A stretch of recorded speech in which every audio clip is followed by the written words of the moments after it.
Chapter third, tissues in action. देखो यहाँ पर हमें दो इमेजेस देखने को मिल रही हैं। फर्स्ट इमेजेस में स्किपिंग एक्शन हो रहा है। स्किपिंग एक्शन में डिफरेंट जो हमारे बॉडी पार्ट्स होते हैं वो किस तरह से इन्वॉल्व होते हैं और किस तरह से ये लाइफ प्रोसेसेस करते हैं ताकि जो भी हम एक्शन कर रहे हैं उसे एफिशिएंटली परफॉर्म किया जा सके।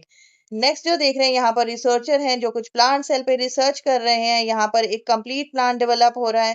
ठीक है, ये रिसर्च किस लिए की जाती है? ह्यूमन वेलफेयर के लिए, ताकि जो न्यू वैरायटी है इन ब्रीड यहाँ पर प्रोड्यूस की जाती है वो डिजीज रेजिस्टेंस होते हैं, माइक्रोबियल रेजिस्टेंस होते हैं, जिससे कि जो यील्डिंग है या एग्रीकल्चर है उसे और ज्यादा बढ़ाया जा सके। ठीक है, प्रोडक्शन को और ज्यादा इंक्रीज किया जा सके। सेम आपने ऐसे ही एक इनब्रीड जर्सी का भी नाम सुना होगा। जर्सी जो होती है ये एक काव की इनब्रीड है। ठीक है, ये ब्रीड जो है 25 से 30 लीटर मिल्क प्रोडक्शन करती है पर डे। और जो नॉर्मल काव्स होती हैं वो only 2 to 5 litre he milk produce कर पाती हैं per day. In all sexually reproducing organism life जो स्टार्ट होती है वो सिंगल सेल यानी जाइगोट से स्टार्ट होती है। जाइगोट कंटिन्यूसली डिवाइड होता है और डिफरेंट बॉडी ऑर्गन्स की फॉर्मेशन करता है, जैसे मसल्स हो गए, बोन्स हो गए। ठीक है, नर्वस सिस्टम जो कि डिफरेंट टाइप प्रोसेसेस में हेल्प करती हैं और इस तरह से पूरे ऑर्गेनिज्म फॉर्मेशन होती हैं। देखो ये फॉर्मेशन प्रोसेसेस जो है ये इतने ज्यादा उलझे हुए हैं लेकिन उतने ही ज्यादा फाइन और अट्रैक्टिव और ब्यूटीफुल है कि हम इसे नेचर का ग्रेटेस्ट इंजीनियरिंग मार्वल भी कहते हैं। Cell the building block of life में हमने पढ़ा था कि सेल क्या होता है, सेल के डिफरेंट कंपोनेंट्स क्या होते हैं। ठीक है, सेल किस तरह से फंक्शन करता है, हमने ये सब बेसिक चीजें उसके इंटरनल कंपोनेंट उनके फंक्शन पढ़े थे। ठीक है, इस चैप्टर में हम क्या पढ़ने वाले हैं कि जो सिमिलर टाइप के सेल्स होते हैं ना, जो सेम फंक्शन करते हैं, वो कंबाइन होकर टिश्यू की फॉर्मेशन करते हैं। ठीक है, ये टिश्यू जब कंबाइन होंगे तो ऑर्गन्स बनेंगे। अब ऑर्गन्स में एक ही टाइप के टिश्यू भी हो सकते हैं और मोर देन वन टाइप के टिश्यूज भी इसमें इन्वॉल्व हो सकते हैं। देन ये ऑर्गन जो है कंबाइन होकर ऑर्गन सिस्टम बनाते हैं और ये ऑर्गन सिस्टम आपस में जब कंबाइन होंगे तो एक कंप्लीट ऑर्गेनिज्म की फॉर्मेशन होती है। ठीक है, अब on the basis of the presence of cell in an organism कि एक ऑर्गेनिज्म में कितने नंबर ऑफ सेल्स होते हैं, हमने पिछले चैप्टर में पढ़ा था। या तो वो यूनिसेलुलर होगा यानी कि एक सेल होगा, या तो वो मल्टी सेलुलर होगा, उसमें एक से ज्यादा सेल्स होंगे। ठीक है, नंबर ऑफ सेल्स के बेस पे ऑर्गेनिज्म को दो टाइप में बांटा गया है। फर्स्ट हमारा आता है, फर्स्ट ग्रुप जो है वो यूनिसेलुलर यानी एक सेल के बने हुए। इसमें मोस्टली जो आपको देखने मिलेंगे वो डिजीज कॉजिंग ऑर्गेनिज्म जैसे अमीबा हो गया, पैरामीशियम हो गया, ये देखने को मिलते हैं जिसमें एक ही सेल के अंदर सारे लाइफ प्रोसेसेस हो जाते हैं, यानी कि सारा फंक्शन उनका एक ही सेल करता है। बट जब हम मल्टी सेलुलर ऑर्गेनिज्म की बात करते हैं, जैसे प्लांट्स हो गए, एनिमल्स हो गए, तो इसमें क्या डिफरेंट ग्रुप ऑफ सेल्स यानी कि टिश्यूज हैं जो कि डिफरेंट फंक्शन परफॉर्म करते हैं। टिश्यूज हमने अभी पढ़ा था क्या होते हैं, ये ग्रुप ऑफ सेल्स होते हैं जो कि एक जैसे होते हैं स्ट्रक्चर में और एक साथ काम करते हैं। ठीक है, इसलिए इन्हें टिश्यू कहा जाता है।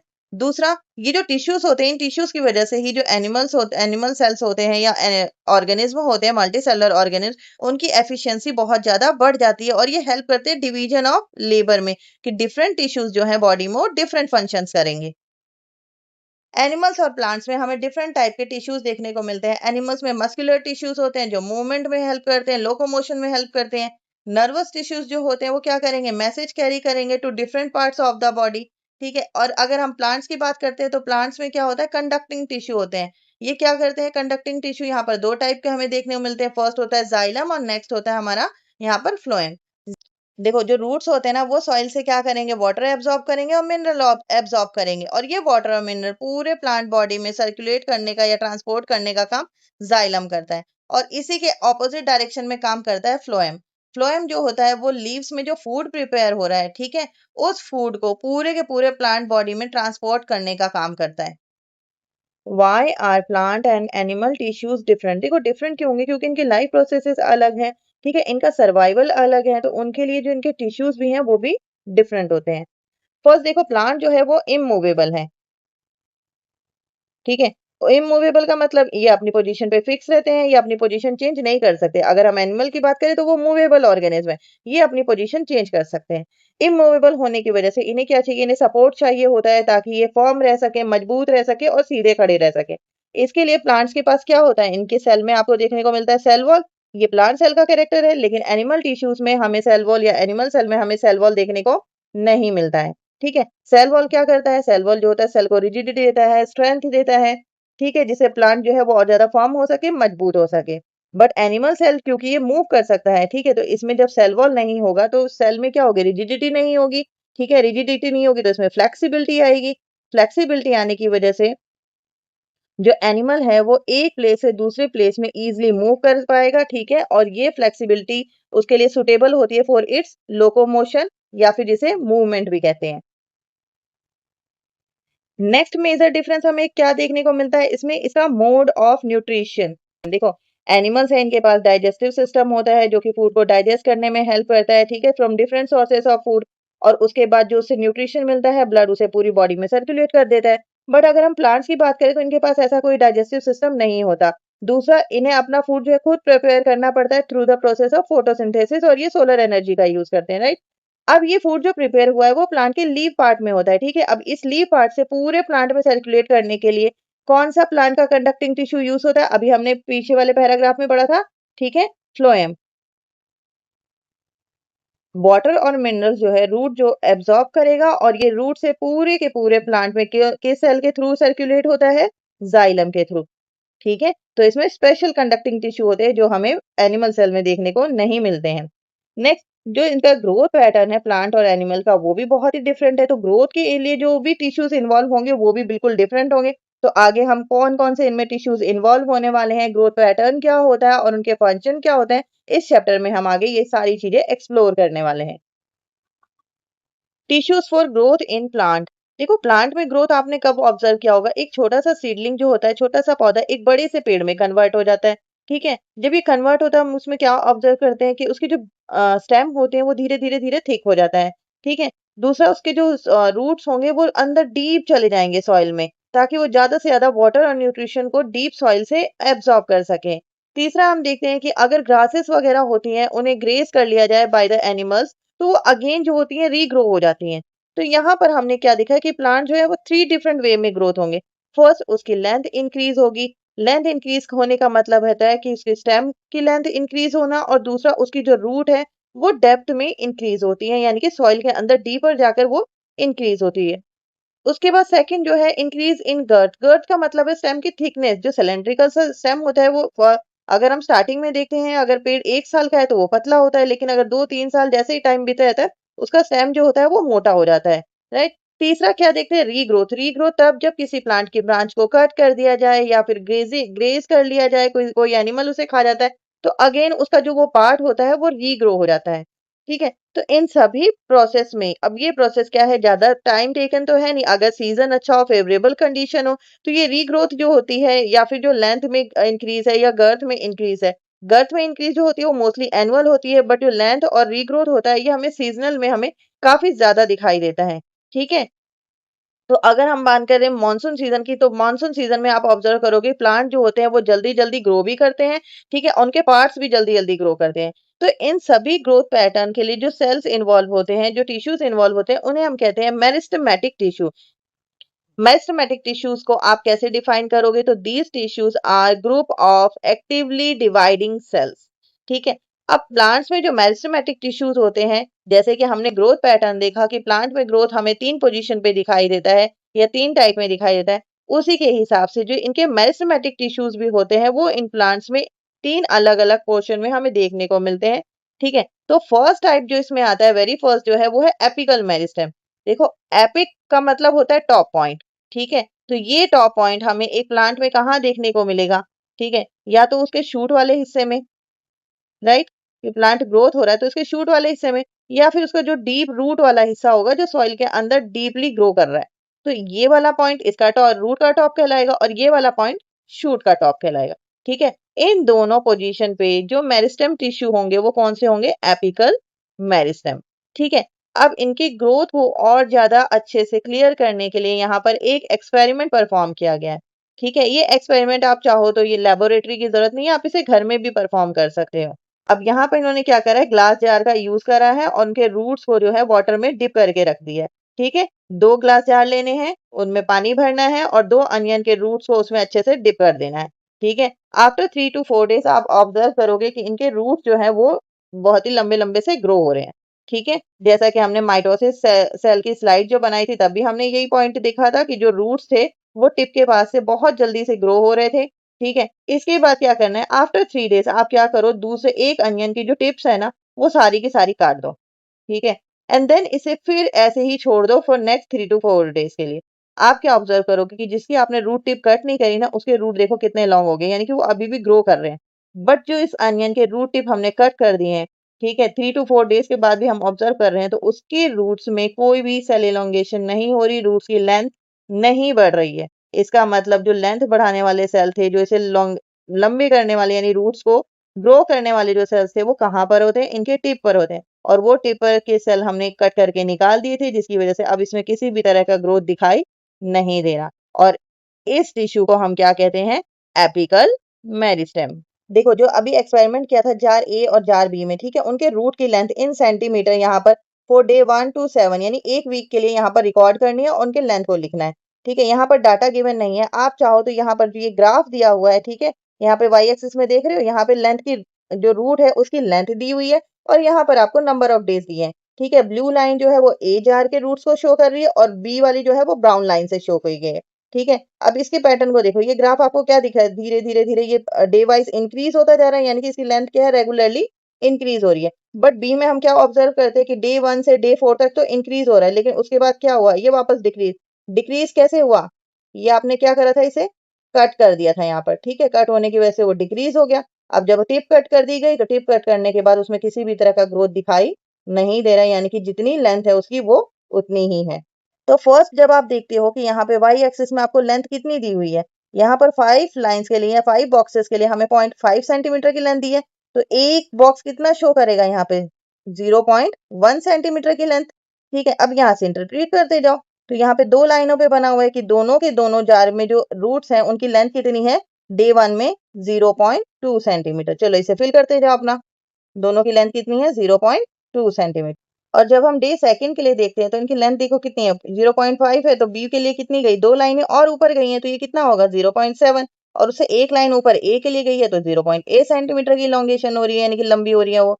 ठीक है, डे थर्ड में जब हम ऑब्जर्व करते हैं तो ये कितना है? 1.5 है, यहाँ पर एक लाइन और ऊपर करो तो कितना हो गया?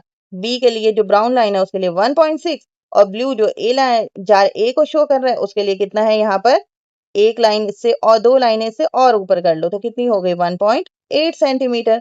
ठीक है, फोर्थ डे में आप ऑब्जर्व करो, ब्राउन वाले की लेंथ कितनी है? 2.5, एक लाइन और ऊपर है तो 2.6 सेंटीमीटर। ठीक है, और ये इससे 3 लाइनें और ऊपर हैं तो ये कितना हो जाएगा? 2.9 सेंटीमीटर। ठीक है, उसके बाद हमने क्या करा कि यहाँ पर हमने कुछ सेंटीमीटर इसकी जो रूट टिप थी वो कट कर दी। ठीक है, तो कट करने की वजह से अब जो इसकी लेंथ है वो कितनी बची है? 1.6 सेंटीमीटर। तो जब हम डे 5 में ऑब्जर्व करेंगे तब भी 1.6, उसे नेक्स्ट डे देख रहे हैं तब भी सेम, क्योंकि ये स्ट्रेट लाइन ग्राफ आ रहा है। और जब इसे वाई एक्सिस में मीट करोगे तो हर बार क्या दिख रहा है? 1.6 सेंटीमीटर, यानी कि अब इसके रूट्स में कोई भी ग्रोथ नहीं हो रही, कोई भी इलोंगेशन नजर नहीं आ रही। जबकि हम जार ए में क्या देखते हैं? उसके रूट्स जो है वो कंटिन्यूअसली ग्रो करते ही जा रहे हैं। ठीक है, तो डे 5 में इसकी ग्रोथ कितनी है? देखो, 3.5 से आप यहाँ पर 3 लाइन्स और ऊपर करो तो कितना होगा आपका? 3.8 सेंटीमीटर। ठीक है, 6 डेज में जब हम ऑब्जर्व करते हैं तो 4.5 से आप 4 लाइन्स और ऊपर कर लो, कितनी आ जाएगी आपकी? 4.9 सेंटीमीटर।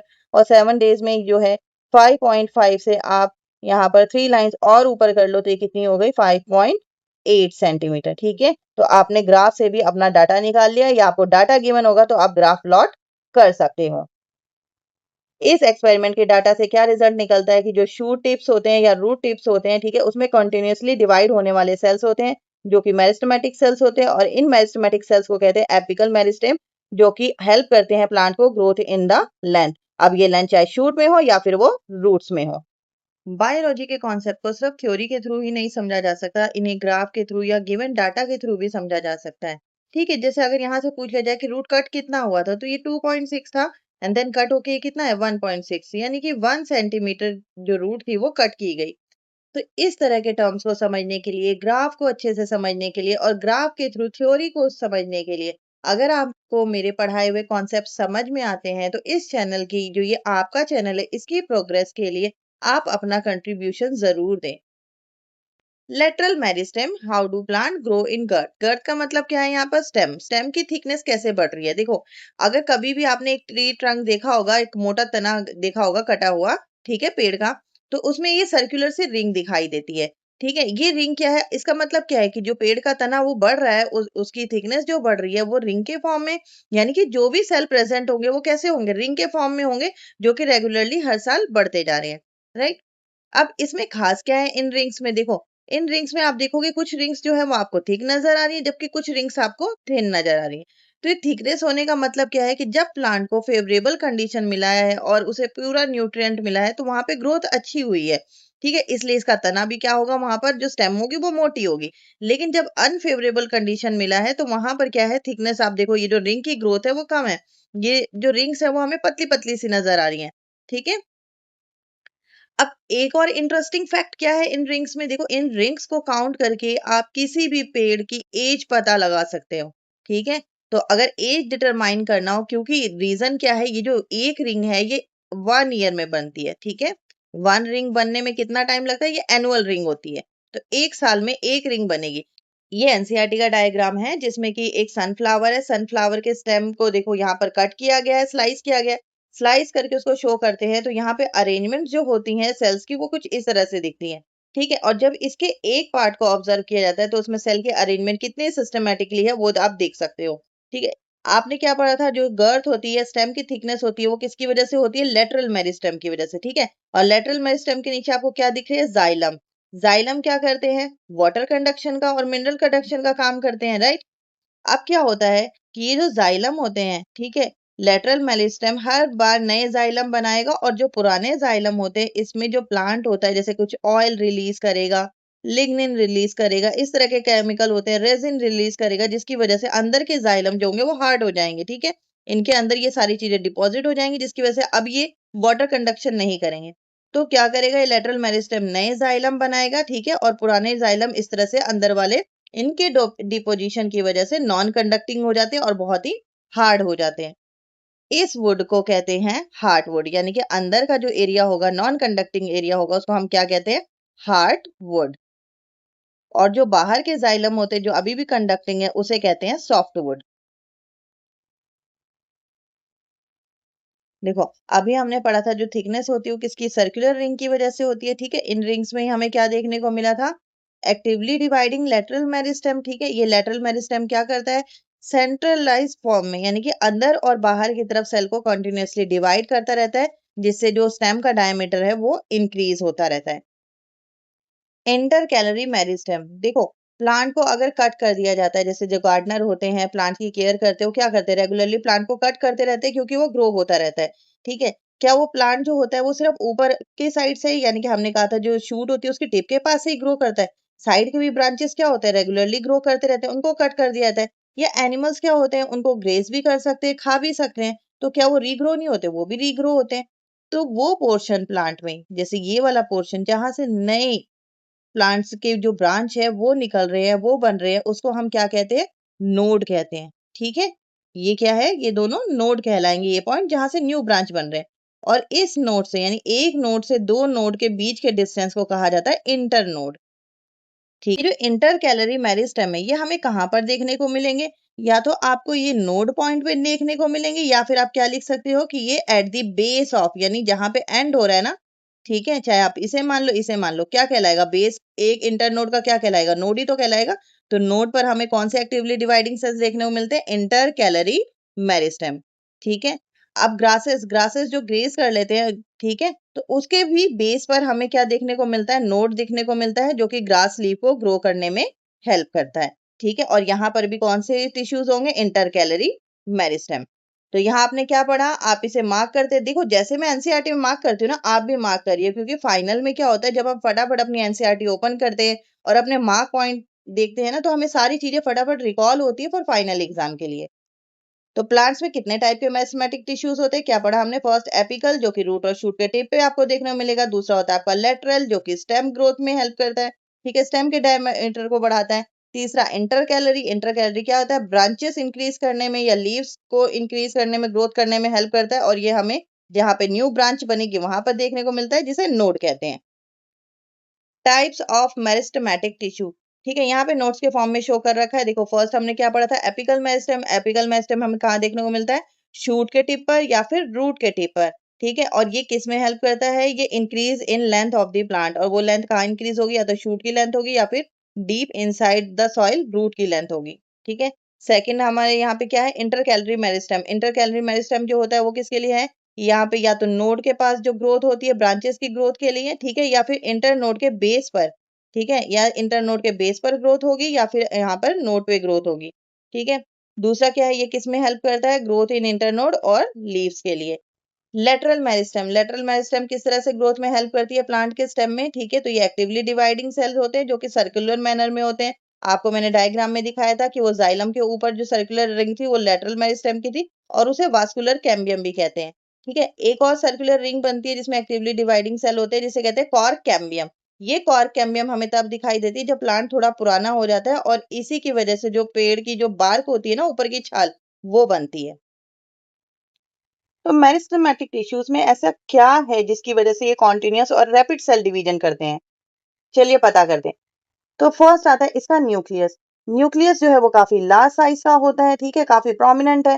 सेकंड उसका साइटोप्लाज्म, साइटोप्लाज्म में बहुत सारे सेल ऑर्गेनल होते हैं जो कि हेल्प करेंगे रैपिड सेल डिवीजन में। तो ये हमें कैसा दिखने को मिलेगा इसमें, डेंस टाइप का। तीसरा इसका जो वॉल वॉल जो है वो काफी थिन होती है, ठीक है। Fourth intercellular space, intercellular space भी हमें इसमें देखने को नहीं मिलता, यानी कि दो सेल्स के बीच का स्पेस, ठीक है। और लास्ट इसमें वैक्यूल, वैक्यूल इसमें एब्सेंट होता है जिसकी वजह से मोस्ट ऑफ द स्पेस कौन यूज कर रहा है यहाँ पे, उसका साइटोप्लाज्म और न्यूक्लियस। और ये सारी चीजें इसे स्पेशल बनाती है for continuous and rapid cell division. Plant की ग्रोथ जो है वो मेरिस्टेमेटिक टिश्यूज की वजह से होती है, कंटिन्यूअस और रैपिड सेल डिवीजन शो करते हैं। लेकिन थोड़े टाइम बाद क्या होगा, ये जो न्यू सेल्स बन रहे हैं ना, ठीक है, उनमें से कुछ सेल्स जो होंगे वो अपनी डिवीजन की जो कैपेबिलिटी है, जो ये डिवाइड हो रहे हैं कंटिन्यूअसली, ये से लूज कर जाते हैं, ठीक है, छोड़ देते हैं। और इनका स्ट्रक्चर जो होता है वो परमानेंटली चेंज हो जाता है।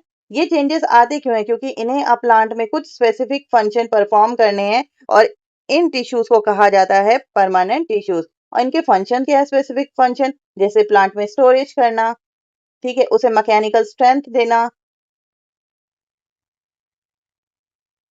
ठीक है, कंडक्शन करना, जैसे वाटर मिनरल फूड की कंडक्शन हो रही है। तो इस तरह के पर्टिकुलर कामों के लिए जो इन सेल में चेंजेस आते हैं, उनकी वजह से इन्हें क्या कहते हैं, परमानेंट टिश्यूज। और इस प्रोसेस को, जिसमें कि सेल अपनी कैपेबिलिटी लूज कर देता है और परमानेंटली उसका स्ट्रक्चर चेंज हो जाता है टू परफॉर्म स्पेसिफिक फंक्शन, इस प्रोसेस को कहते हैं हम डिफरेंशिएशन। चलिए अब डिटेल में हम एक बार डिफरेंस पढ़ लेते हैं, difference between meristematic tissues and permanent tissues. तो फर्स्ट डिफरेंस क्या है, फर्स्ट इसके डेफिनेशन से आप डिफरेंस बना सकते हो। मेरिस्टेमेटिक टिश्यूज जो होते हैं वो ग्रोथ के लिए रिस्पॉन्सिबल होते हैं, ठीक है। और ग्रोथ क्यों होती है, क्योंकि एक्टिवली डिवाइडिंग सेल है, कंटिन्यूअस और रैपिड सेल डिवीजन शो करते हैं। बट परमानेंट टिश्यूज क्या होते हैं, इनका स्ट्रक्चर चेंज हो चुका है, ये डिफरेंशिएटेड सेल्स है, क्योंकि ये अब प्लांट में स्पेसिफिक फंक्शन को परफॉर्म करेंगे और इनमें डिवीजन की कैपेबिलिटी अब नहीं है। नेक्स्ट क्या है, इनमें माइटोसिस, जो सेल डिवीजन हो रहा है उसे माइटोसिस कहते हैं, क्योंकि अब ये डिवीजन की कैपेबिलिटी लॉस कर चुके हैं, तो अब इनमें कोई भी सेल डिवीजन आपको देखने को नहीं मिलता। थर्ड क्या है, इसके सेल्स जो होते हैं वो स्मॉल होते हैं, आइसोडायमेट्रिक, मतलब इनका साइज जो होता है वो सिमिलर होता है। लेकिन जब हम परमानेंट सेल्स की बात करते हैं तो इसमें हमें साइज जो होते हैं हमें लार्जर भी देखने को मिलते हैं और स्मॉलर भी, यानी कि यहाँ पे साइज जो है वो कोई फिक्स नहीं है, जैसे जाइलम और फ्लोएम हो गए इसमें। नेक्स्ट आता है कि इनके जो सेल वॉल है, हमने पहले ही पढ़ा था, थिन होते हैं, सेलुलोज के बने होते हैं। बट इनके सेल वॉल जो है वो थिन भी हो सकते हैं परमानेंट टिश्यूज के, और थिक भी हो सकते हैं। ठीक होने का रीजन क्या होता है, इसमें कुछ केमिकल सब्सटेंस होते हैं जो कि डिपॉजिट होते हैं, जिनकी वजह से इनकी सेल वॉल थिक हो जाती है, जैसे लिग्निन हो गया, क्यूटिन हो गया, सबेरिन हो गया, जो हम आगे एक्सप्लोर करेंगे इनको डिटेल में, ठीक है। मेरिस्टेमेटिक टिश्यूज का जो साइटोप्लाज्म होता है वो काफी डेंस होता है due to the presence of large number of cell organelles. But इनका जो साइटोप्लाज्म है वो लेस डेंस होता है, ठीक है, क्योंकि इन्हें स्पेसिफिक फंक्शन परफॉर्म करना है। यहाँ पर न्यूक्लियस जो हमें काफी लार्ज देखने को मिलता है, बट यहाँ पर हमें न्यूक्लियस या तो बहुत ही छोटा नजर आएगा या फिर मोस्ट ऑफ द केसेस ये एब्सेंट ही होता है। यहाँ पर वैक्यूल हमें most of the cases absent ही नजर आता है, बट यहाँ पर वैक्यूल क्या है, काफी लार्ज और सेंट्रल वैक्यूल हमें देखने को मिलता है। मेरिस्टेमेटिक टिश्यूज में इंटरसेलुलर स्पेस एब्सेंट होता है, जबकि इंटरसेलुलर स्पेस हमें काफी क्लियर देखने को मिलता है in case of permanent tissues, ठीक है। इनमें क्या होता है, ग्रोथ होता है, एक्टिवली डिवाइडिंग सेल्स है। ग्रोथ हमें प्लांट में हमें तीन पार्ट में दिखाई देती है, एक लेंथ के अकॉर्डिंग उसके रूट और शूट में, दूसरा हमें उसके स्टेम में, ठीक है, और तीसरा हमें उसके नोड या इंटरनोड पॉइंट पे देखने को मिलता है। यहाँ पर क्या है, मेनली स्पेसिफिक फंक्शन हो रहे हैं, जैसे स्टोरेज करना, फोटोसिंथेसिस करना, किसी केमिकल की सिक्रेशन करना, कंडक्शन करना, मैकेनिकल सपोर्ट या प्रोटेक्शन प्रोवाइड करना प्लांट को। नेक्स्ट आती है इनकी लोकेशन। तो लोकेशन क्या होती है, एपिकल मेरिस्टेम की रूट और शूट के टिप। इंटर कैलरी आप कहाँ देखते हो, नोड और इंटर नोड के बेस पे आपको देखते हैं। और लेटरल कहाँ होता है, स्टेम के अंदर, यानी कि वास्कुलर कैम्बियम में, ठीक है। अब बात करें परमानेंट टिश्यूज की, तो परमानेंट टिश्यूज में हमें कहाँ देखते हैं, जो भी मैच्योर यानी कि जो बड़े प्लांट होते हैं, ठीक है, उनमें हमें ये देखने को मिलते हैं, जैसे root, stem, leaves, flowers, fruit and seeds.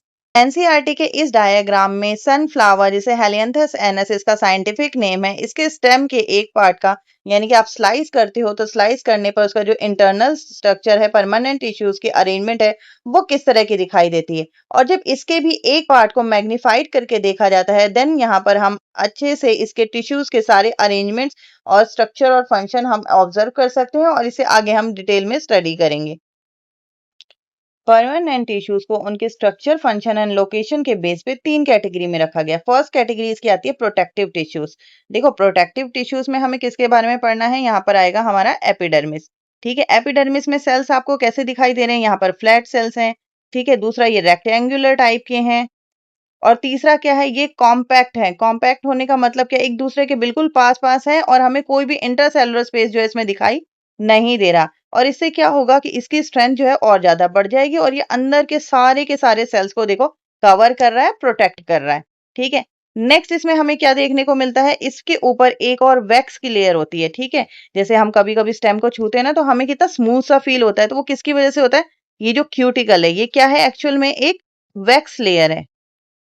तो अब ये वैक्स लेयर करेगी क्या, देखो प्लांट्स में हमें पता है क्या होता है, ट्रांसपीरेशन होता है। ठीक है, जिसकी वजह से इनमें क्या होगा, वाटर लॉस होगा, वाटर जो एक्सेस वाटर होगा वो इवेपोरेट होगा। बट क्यूटिकल की लेयर की वजह से ये जो वाटर लॉस है ये क्या होता है, मिनिमाइज हो जाता है। ठीक है, तो फर्स्ट सबसे पहले कि भाई ये से वाटर लॉस से बचाएगा। दूसरा क्या होगा, कोई भी पैथोजन होगा या इंसेक्ट होगा उसको भी अटैक करेगा तो ये एक प्रोटेक्टिव लेयर की तरह से बचाएगी, ताकि अंदर के सेल में इन्वेड ना कर सके। ठीक है, इन्हें इन्फेक्ट ना कर सके। एपिडर्मल हेयर, एपिडर्मल हेयर जो आप देख रहे हो कहाँ से ग्रो कर रहे हैं, एपिडर्मिस से ग्रो कर रहे हैं और इनके ऊपर भी क्या है, क्यूटिकल की लेयर आपको दिख रही है। ठीक है, ये एपिडर्मल हेयर भी क्या करेंगे, प्रोटेक्ट करेंगे प्लांट को। ठीक है, अगर हीट ज्यादा होगी तो पहले कहाँ आएगा, हीट इनके ऊपर आएगा, जिसकी वजह से जो अंदर की जो लेयर होगी वो प्रोटेक्ट रहेगी। सेकंड क्या करते हैं, ये वाटर लॉस से भी बचाते हैं, उसमें भी प्रोटेक्ट करते हैं। कुछ प्लांट के केसेस में ये एपिडर्मल हेयर जो होते हैं ना ये मॉडिफाइड हो जाते हैं, यानी कि अपने स्ट्रक्चर को और ज्यादा ये चेंज कर लेते हैं और इनमें से कुछ केमिकल रिलीज होता है। ये केमिकल एक्चुअली होता किस लिए है, केमिकल सिक्रेशन, ताकि जो भी इंसेक्ट्स या पैथोजन इन पे अटैक करे वो इसे किल कर सके और प्लांट को फर्दर एक और प्रोटेक्टिंग लेयर दे सके। ठीक है, ये डस्ट से भी बचाएगा, ओवर हीट से भी बचाएगा और प्लस वाटर लॉस से भी बचाता है। तो ये इसकी जो होगी, ये प्राइमरी इसकी फर्स्ट प्रोटेक्शन लेयर होती है जो कि एपिडर्मिस होगी।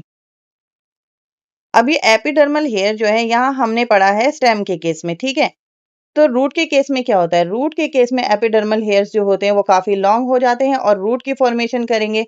ठीक है, और ये रूट फॉर्मेशन क्या करेगा, आपको पता ही है कि प्लांट के लिए ये सॉइल से वाटर और मिनरल को एब्जॉर्ब करेगा। देखो लीव्स के एपिडर्मिस में हमें क्या देखने को मिलेगा, ठीक है, तो लीव के एपिडर्मिस को में आपको देखने को मिलता है स्टोमेटा। अब ये स्टोमेटा का क्या फंक्शन है, स्टोमेटा आपने पढ़ा, ये लोअर क्लासेस से पढ़ते आ रहे हो। एक तो ये गैसेस एक्सचेंज में हेल्प करेगा। ठीक है, और दूसरा जो एक्सेस ऑफ वाटर है उसे वेपर के फॉर्म में प्लांट से बाहर करेगा। और इस प्रोसेस को जिसमें कि प्लांट वाटर को वेपर के फॉर्म में यानी सॉइल से जब ये एब्जॉर्ब कर रहा है वाटर को और एक्सेस वाटर को वेपर के फॉर्म में प्लांट से बाहर निकालता है, इस प्रोसेस को कहते हैं ट्रांसपीरेशन। ठीक है, और वो फोर्स जिससे ये वाटर रूट से लीव्स तक पहुंच रही है या प्लांट के हर एक पार्ट तक पहुंच रही है, उस फोर्स को कहते हैं ट्रांसपीरेशन पुल। अब क्या होता है, जैसे ट्रांसपीरेशन का जब प्रोसेस होगा यानी एक्सेस वाटर वेपर के फॉर्म में निकलेगा, तो कुछ जो अनवांटेड सॉल्यूट होंगे या फिर ऐसे मिनरल्स होंगे जो नहीं चाहिए प्लांट को, वो क्या करेंगे, इस वाटर में डिसॉल्व होंगे और इसके साथ ही वेपर के फॉर्म में बाहर निकल जाएंगे। तो ट्रांसपीरेशन में जो स्टोमाटा है वो क्या कर रहा है, वेस्ट मटेरियल को भी रिमूव करने में हेल्प करता है। तो ये वेस्ट रिमूवल का भी काम करता है। परमानेंट टिश्यू में जो हमने फर्स्ट टाइप पढ़ा वो है प्रोटेक्टिव टिश्यूज, जिसमें आता है एपिडर्मिस। एपिडर्मिस की हेल्प कौन कर रहा है, क्यूटिकल जो उसकी आउटर मोस्ट लेयर होती है, और एपिडर्मल हेयर होते हैं जो कि ये तीनों कंबाइन होकर प्लांट के इनर सेल्स को प्रोटेक्ट करते हैं। नेक्स्ट जो इसमें लेयर आती है या टिश्यूज आते हैं वो है कॉलेनकाइमा, पेरेनकाइमा एंड स्केलेरेनकाइमा। ये तीनों मिलकर प्लांट का सपोर्टिव टिश्यू सिस्टम बनाते हैं। ठीक है, तो इन्हें कहते हैं सपोर्टिंग टिश्यूज। और इनका एक और नाम है जो कि किसे कहते हैं, सिंपल परमानेंट टिश्यूज। अब इन्हें सिंपल टिश्यूज क्यों कहा जाता है? क्योंकि ये एक ही टाइप के सेल से मिलकर बने होते हैं, ठीक है? तो आप इनमें देख सकते हो कि अगर हम कॉलन काइमा देख रहे हैं उसमें भी एक ही टाइप के सेल हैं, पेरेंट काइमा में भी एक टाइप के सेल हैं और स्क्लेरन काइमा में भी एक ही टाइप के सेल्स हमें देखने को मिलते हैं। तो ये बहुत ही सिंपल इनका स्ट्रक्चर है, इसलिए इन्हें सिंपल परमानेंट टिश्यूज भी कहा जाता है। चलिए अब वन बाय वन एक एक को हम एक्सप्लोर करेंगे और उनके बारे में डिटेल में पढ़ेंगे। फर्स्ट सपोर्टिंग टिश्यू है कॉलन काइमा। देखो कॉलन काइमा जो होते हैं ये लिविंग सेल्स हैं, ठीक है। सेकंड क्या है, ये अनइवन साइज के होते हैं। तीसरा, इनकी सेल वॉल जो होती है वो कहीं पर थिन होती है और कहीं पर थिक होती है। तो ये अनइवन थिकनिंग का रीजन क्या है, इसमें एक तरह का केमिकल रिलीज होता है। इस केमिकल का नाम होता है पैक्टिन, ठीक है। ये पैक्टिन क्या करता है, जो कॉलन काइमा है इसके सेल्स को आपस में ग्लू की तरह चिपका के रखता है, ठीक है। ये ग्लू की तरह ये एक्ट करता है। इसकी वजह से होगा क्या, इन सेल्स में आती है फ्लेक्सिबिलिटी। जैसे हम रबर को कैसे मोड़ सकते हैं वैसे ये सेल्स मुड़ जाते हैं। और इसका रीजन क्या होता है कि जब न्यू प्लांट्स होता है उसके स्टेम्स इजीली मुड़ जाते हैं या टेंड्रिल्स जो होते हैं बिना टूटे हुए इजीली मुड़ जाते हैं due to the presence of pectin in the collenchyma cells. Next tissues जो है वो है पेरेंकाइमा। देखो पेरेंकाइमा के जो सेल्स होते हैं वो इनके सेल वॉल थिन होते हैं, ठीक है। ये लिविंग सेल्स होते हैं। और थर्ड, इनमें हमें इंटरसेलुलर स्पेस दिखाई देता है और ये मेनली प्लांट्स में फूड स्टोरेज का काम करते हैं। इसके अलावा ये प्लांट के ग्रीन पार्ट में जैसे लीव्स और स्टेम में फोटोसिंथेसिस का भी काम करते हैं। और उन पेरेंकाइमा को जो फोटोसिंथेसिस परफॉर्म करते हैं क्लोरेनकाइमा कहते हैं। इसके अलावा आपने कुछ ऐसे भी प्लांट देखे होंगे एक्वेटिक प्लांट जो कि वाटर पे फ्लोट करते हैं, ठीक है। यानी आप इन्हें फ्लोटिंग प्लांट्स भी कह सकते हो। फ्लोट करने का रीजन क्या होता है, इनके जो पेरेंकाइमा सेल्स होते हैं उनके बीच में बहुत बड़ा एयर स्पेस देखने को मिलता है। इस एयर स्पेस की वजह से जो प्लांट है वो लाइट वेटेड हो जाता है, ठीक है। और इजिली वाटर के ऊपर ये फ्लोट कर सकता है और इस तरह के पेरेंकाइमा को कहते हैं एरेनकाइमा।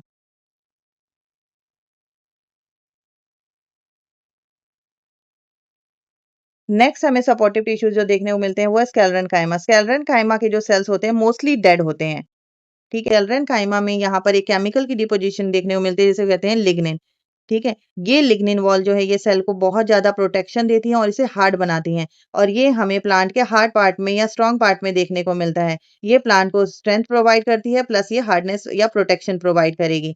ये आपको कहाँ देखने को मिलेगा, जैसे सीड्स की आउटर कवरिंग में आपको देखने को मिलेगा, या कोकोनट देखा आपने, कोकोनट की आउटर कवरिंग हो गई या उसका ऊपर का हस्क जो भूसा हो गया उसमें आपको देखने को मिलता है। जो पुरानी लीव्स होती हैं उनके जो वीन्स होते हैं वो काफी हार्ड हो जाते हैं, तो उसमें भी आपको स्क्लेरन काइमेटिस जो टिश्यूज हैं वो देखने को मिलते हैं। इसके अलावा नट्स जो हो गए या अखरोट हो गई उसकी आउटर कवरिंग हो गई, इन सब में की जो आउटर हार्ड कवरिंग है वो किसकी वजह से, due to the presence of lignified wall of sclerenchymatous cell. Plant tissues में हम ऑलरेडी दो टाइप के टिश्यूज पढ़ चुके हैं। फर्स्ट हमारा आया था प्रोटेक्टिव टिश्यूज। प्रोटेक्टिव टिश्यूज में हमने एपिडर्मिस के बारे में पढ़ा, एपिडर्मल हेयर और क्यूटिकल के बारे में पढ़ा। देन उसके बाद नेक्स्ट जो आया वो आया हमारा सपोर्टिंग टिश्यूज। सपोर्टिंग टिश्यूज में जो एपिडर्मिस के नीचे के टिश्यूज होते हैं यानी कि पेरेन्काइमा, कोलेनकाइमा और स्केलेरनकाइमा के बारे में पढ़ा और हमने इसके फंक्शन के बारे में पढ़ा। और हमें ये भी पता है कि सपोर्टिंग टिश्यूज का दूसरा नाम क्या है, सिंपल परमानेंट टिश्यू। सिंपल क्यों कहते हैं, क्योंकि एक ही टाइप के सेल से मिलकर बने होते हैं। अब लास्ट जो हमें पढ़ना है इसमें वो है कॉम्प्लेक्स परमानेंट टिश्यूज, जिन्हें कंडक्टिंग टिश्यूज भी कहते हैं। ये कॉम्प्लेक्स क्यों है, क्योंकि सिंपल में क्या होता है एक ही टाइप के सेल इन्वॉल्व थे, इसमें more than one type of cell जो होंगे इन्वॉल्व होंगे, एक साथ ये काम करेंगे मिलकर, इसलिए इन्हें कॉम्प्लेक्स परमानेंट टिश्यूज कहा जाता है। अब देखो क्योंकि ये कंडक्टिंग टिश्यू है तो यहाँ पे कंडक्शन या ट्रांसपोर्ट किसका हो रहा है, वाटर का होता है प्लांट में, ठीक है। इसके अलावा मिनरल्स ट्रांसपोर्ट होंगे, ठीक है, और फूड जो कि लीव्स में बन रहा है।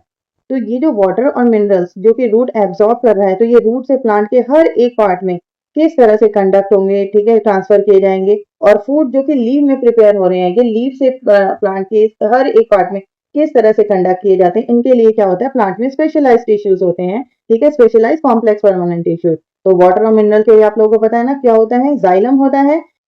फर्स्ट डायग्राम जो आप देख रहे हो ये जाइलम का दिया हुआ है, ठीक है। इस जाइलम में देखो चार टाइप के जो सेल्स होते हैं वो इन्वॉल्व होते हैं। आपको आता है इसमें xylem fibre, tracheids, xylem parenchyma और वेसल्स, ठीक है। ट्रैकीज में देखना आपके किस किस तरह के यहाँ पे सेल्स आपको देखने को मिलते हैं, ट्यूबुलर टाइप के हैं, लेकिन जो एंड होगा ऐसे नुकीले यानी टेपर टाइप के होंगे, ठीक है। सेकंड हमें क्या दिख रहा है, हमें सिलेंड्रिकल टाइप के सेल्स दिख रहे हैं, लॉन्ग से और सिलेंड्रिकल टाइप के सेल्स। ये आपको किसमें देखने को मिलते हैं, वेसल्स में। नेक्स्ट जो आपको यहाँ पर देखने को मिल रहा है वो है पेरेन्काइमा, और लास्ट में आता है आपका जाइलम फाइबर। देखो इसमें मोस्टली जो सिर्फ ये पेरेन्काइमा सेल है ना, ये ही लिविंग सेल्स है, और जो बाकी ये तीनों हैं ये सारे स्क्लेरेनकाइमेटस। स्क्लेरेनकाइमेटस सेल्स कौन से सेल्स होते थे, जो कि मोस्टली जिनमें डेड सेल्स होते थे, तो ये तीनों डेड है, और ओनली लिविंग सेल क्या है, पेरेन्काइमा। और ये पेरेन्काइमा का मोस्टली काम क्या होता है यहाँ पर, फूड स्टोरेज। ठीक है, और यहाँ पर जो आप ट्रैकीज देख रहे हो, वेसल्स देख रहे हो, ये क्या करेंगे, वाटर और मिनरल की ट्रांसपोर्ट करेंगे, कंडक्शन करेंगे। और जाइलम फाइबर्स जो होते हैं वो हार्ड होते हैं, काफी ज्यादा लिग्निफाइड होते हैं। ठीक है, आपने पढ़ा था ना स्क्लेरेनकाइमेटा में क्या होते हैं, लिग्निफाइड सेल वॉल होते हैं, जिसकी वजह से ये बहुत ज्यादा थिक हो जाती हैं, हार्ड हो जाती हैं, और प्लांट को सपोर्ट करती हैं, स्ट्रेंथ देती हैं मैकेनिकल। तो यहाँ पे ये जो जाइलम फाइबर है, ये पूरे जाइलम को क्या दे रहा है, मैकेनिकल स्ट्रेंथ।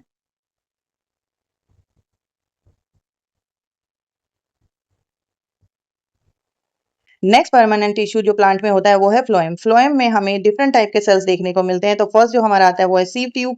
ट्यूब है तो इसके सेल्स किस तरह से दिखेंगे, लॉन्ग दिखेंगे आपको। ठीक है, दूसरा ट्यूब टाइप का है तो ये ट्यूबुलर स्ट्रक्चर्स हैं। थर्ड आप क्या देख रहे हो, यहाँ पर आप देख रहे हो ना, एक वॉल से ये एक सेल जो है दूसरे सेल से ये इस वॉल से जुड़ा हुआ है, इस वॉल को कहते हैं परफोरेटेड वॉल। अब ये परफोरेटेड वॉल क्यों है, क्योंकि इसमें बहुत सारे पोर्स बने हुए हैं, छेद बने हुए हैं, इसलिए इन्हें परफोरेटेड वॉल कहते हैं। ठीक है, इन पोर्स की वजह से, इस पोर्स की वजह से इसमें जो है फूड की कंडक्शन होती है। नेक्स्ट आप क्या देख रहे हो, इनके साथ आपको ये रेडिश टाइप की जो सेल दिखाई ना, क्या सेल है ये, कंपेनियन, इसके साथ ही है। इनका क्या काम हो रहा है, जो फूड कंडक्ट हो रहा है पूरे प्लांट में from leaves to the all other part of the plant, ये चेक करेगा कि भाई इसमें प्रॉपर लोडिंग और अनलोडिंग फूड की, यानी कि स्टार्च और ग्लूकोज की हो रही है या नहीं हो रही। तो इसका काम है फूड की चेकिंग करना। नेक्स्ट सेल आता है इसमें third, phloem parenchyma. Phloem parenchyma का काम क्या है, यहाँ पर फूड स्टोरेज करना। ठीक है, फूड स्टोरेज के अलावा इसमें लेटेक्स स्टोरेज की होगी, जो कि केमिकल सब्सटेंस होते हैं। ठीक है, टेनिन्स होंगी, उसकी स्टोरेज होती है। तो इस तरह के केमिकल सब्सटेंस की स्टोरेज भी हमें कहाँ देखने को मिलेगी, फ्लोएम पेरेन्काइमा में। ठीक है, अब यहाँ पर जो आपको सीव ट्यूब दिख रहे हैं ना, इनके साथ कुछ और सेल्स भी होते हैं। ठीक है, इनका स्ट्रक्चर यहाँ पर शो नहीं किया गया है, क्योंकि फ्रंट के 3 पार्ट में आपको सिर्फ सीव ट्यूब, कंपेनियन सेल और पेरेन्काइमा दिखाया है। यहाँ पर जो होता है, यहाँ पर एक और सपोर्टिव टिश्यूज या फिर सेल होते हैं, जिन्हें कहा जाता है फ्लोएम फाइबर। इनका स्ट्रक्चर कुछ इस तरह से होता है, जो एंड होगा आपको टेपरिंग टाइप का, नुकीला टाइप का दिखेगा, और वॉल जो होगी वो काफी थिक दिखेगी। ठीक है, तो इनकी वॉल थिक होती है, और ये स्क्लेरेनकाइमा टाइप के होते हैं। अब ये स्क्लेरेनकाइमा का मतलब क्या होता है, आपने क्या पढ़ा था, स्क्लेरेनकाइमा के जो सेल्स होते हैं उनकी सेल वॉल क्या होती है, लिग्निफाइड होती है, क्योंकि इनमें लिग्निन जमा हो जाते हैं। ठीक है, लिग्निफाइड होने की वजह से क्या होता है, काफी थिक और हार्ड हो जाता है। तो ये हार्ड स्ट्रक्चर या हार्ड सेल क्या करेंगे, इन सीव ट्यूब्स को इसमें सपोर्ट करेंगे। ठीक है, तो ये क्या करेंगे, मैकेनिकल स्ट्रेंथ प्रोवाइड करते हैं फ्लोएम को। तो ये जो सीव फाइबर्स हैं ये क्या करेंगे, इसको मैकेनिकल सपोर्ट प्रोवाइड करेंगे। हमने प्लांट में डिफरेंट टाइप के टिश्यूज पढ़ लिए, एपिडर्मिस पढ़ा, कोलेनकाइमा, पेरेन्काइमा, स्क्लेरेनकाइमा, देन हमने कॉम्प्लेक्स परमानेंट टिश्यू, फ्लोएम और जाइलम के बारे में पढ़ा। अब ये टिश्यूज जो होते हैं ये अलोन नहीं होते, ये आपस में ग्रुप करते हैं और एक साथ ये फंक्शन करते हैं। According to their group and function, इनको प्लांट टिश्यूज को 3 डिफरेंट कैटेगरी में रखा गया है। फर्स्ट जो आपकी कैटेगरी आती है उसे कहते हैं डर्मल टिश्यू सिस्टम। देखो डर्मल या डर्मिस जैसे हमारी स्किन होती है, वैसे इसमें भी डर्मिस आएगा। तो डर्मिस में आपको क्या देखने को मिलता है, एपिडर्मिस, उसके ऊपर जो क्यूटिकल की लेयर है, और एपिडर्मल लेयर, ये तीनों मिलकर क्या बना रहे हैं, डर्मल टिश्यू सिस्टम। ठीक है, अब इस डर्मिस के नीचे, एपिडर्मिस के नीचे आपको क्या देखने को मिल रहा है, कोलेनकाइमा, पेरेन्काइमा एंड स्क्लेरेनकाइमा। ये तीनों मिलकर प्लांट का ग्राउंड टिश्यू सिस्टम बनाते हैं। ठीक है, नेक्स्ट जो हमें देखने को मिलता है, जहाँ पे कंडक्शन हो रही है फूड, वाटर और मिनरल्स की, तो इसे कहते हैं वास्कुलर टिश्यू सिस्टम। ठीक है, तो वास्कुलर टिश्यू सिस्टम में आपका आता है जाइलम एंड फ्लोएम। तो ये 3 टिश्यू सिस्टम आपने याद करने हैं, फटाफट रिवाइज करते हैं। डर्मल जिसमें एपिडर्मिस आएगा, ग्राउंड जिसमें स्केलेटन, कॉलन और पेरेन्काइमा आएगा, और लास्ट आपका आता है वास्कुलर सिस्टम, जिसमें आपका फ्लोएम और जाइलम आता है। देखो यहाँ पर मीट द साइंटिस्ट में 2 साइंटिस्ट हैं, शिप्रा गुहा मुखर्जी एंड एस.सी. महेश्वरी जी। ठीक है, इनके बारे में यहाँ पर एक्सप्लेन किया गया है। आपने ये पोर्शन भी छोड़ना नहीं है, क्योंकि आपके सिलेबस में इंक्लूडेड है। सिलेबस में इंक्लूडेड है तो इससे रिलेटेड आपके एमसीक्यूज बन सकते हैं। देखो इनका वर्क क्या है, तो वर्क क्या किया था इन्होंने, प्लांट टिश्यू कल्चर। ठीक है, और प्लांट टिश्यू कल्चर आप ऑलरेडी पढ़ चुके हो, क्या होता है, एक सिंगल सेल होता है, उसे कल्चर मीडियम में डाला जाता है, यानी न्यूट्रिएंट प्रोवाइड किए जाते हैं, देन वो सेल डिवाइड होते हैं, और धीरे धीरे उन सेल्स में क्या देखने को मिलते हैं, शूट और रूट देखने को मिलता है, और धीरे धीरे वो प्लांट पूरा का पूरा एक कंप्लीट प्लांट में चेंज हो जाता है। ठीक है, तो एक सिंगल टिश्यू से पूरा कंप्लीट प्लांट बनाने के इस प्रोसेस को क्या कहते हैं? प्लांट टिश्यू कल्चर, ठीक है। और इन्होंने क्या यूज किया था? एंथर का यूज किया था। इनके इसी रिसर्च की वजह से हमें बहुत ज्यादा क्रॉप इंप्रूवमेंट देखने को मिली और साथ में जो मॉडर्न एग्रीकल्चर है उसकी फील्ड में भी काफी इंप्रूवमेंट हुई है। तो आपको याद रखना इनका कंट्रीब्यूशन क्या है? एंथर के थ्रू इन्होंने प्लांट टिश्यू कल्चर किया था, क्रॉप इंप्रूवमेंट करी है, ठीक है, और जो मॉडर्न एग्रीकल्चर है उसके लिए भी काफी सारे इन्होंने बेस ओपन किए। हमने लास्ट सेक्शन में प्लांट टिश्यूज के बारे में पढ़ा। प्लांट टिश्यू सिस्टम किस तरह से काम करता है, किस तरह से वो प्लांट की ग्रोथ में हेल्प करता है, कंडक्शन में हेल्प करता है, ठीक है, और जो पैथोजन होते हैं उनकी प्रिवेंशन को रोकता है, फूड स्टोरेज करता है, यानी कि डिफरेंट टाइप के जो सारे फंक्शन होते हैं और उसमें प्लांट टिश्यू सिस्टम है वो किस तरह से हेल्प करता है। सेम एनिमल्स में भी इस तरह के बहुत सारे स्पेसिफिक फंक्शन होते हैं और एनिमल्स जो है वो प्लांट के कंपेरेटिवली ज्यादा कॉम्प्लिकेटेड, ज्यादा कॉम्प्लेक्स ऑर्गेनिज्म है।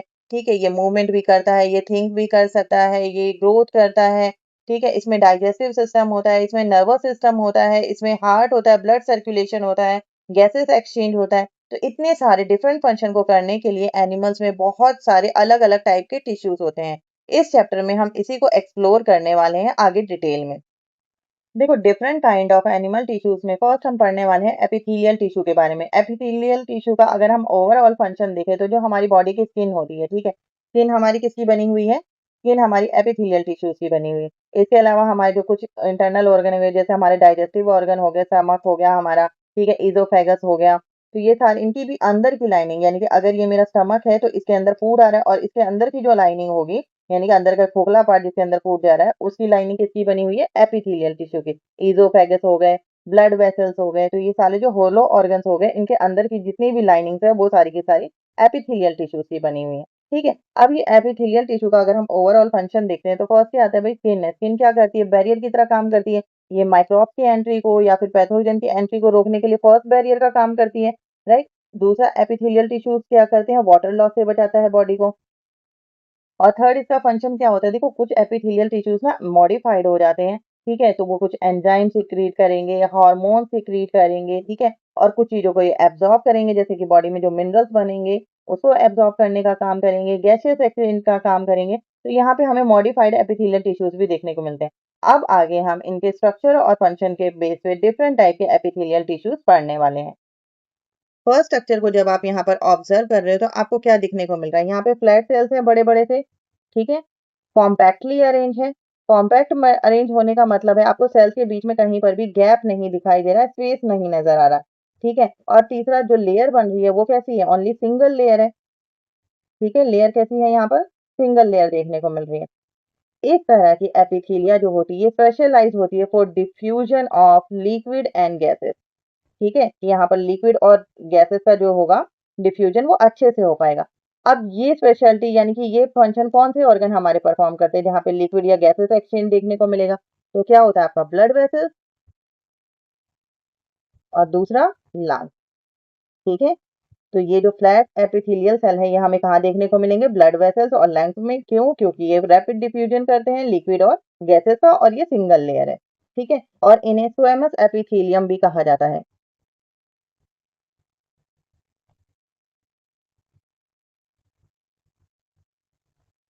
देखो, सेकेंड टाइप का जो एपिथेलियल टिश्यू है उसके स्ट्रक्चर और फंक्शन की वजह से आपको फर्स्ट से ये ऑलरेडी डिफरेंट दिख रहा होगा, ठीक है, और इसकी लोकेशन भी इसलिए ऑर्गन्स में अलग है। अब सबसे पहले हम इसके स्ट्रक्चर को डिस्कस कर लेते हैं। तो ऊपर के सेल हमें कैसे दिखाई दे रहे हैं? फ्लैट टाइप के दिख रहे हैं, जबकि नीचे के सेल्स कैसे दिखा रहे हैं? हमें क्यूब टाइप के और स्मॉल टाइप के दिख रहे हैं, ठीक है। ये क्या है? मल्टी लेयर्ड है, ठीक है। और इसमें आपको सेल्स कैसे दिख रहे हैं? कॉम्पैक्टली अरेंज दिख रहे हैं, यानी कि ये एक दूसरे के बिल्कुल पास-पास है और हमें कहीं पर भी इंटरसेलुलर स्पेस देखने को नहीं मिल रहा है, ठीक है।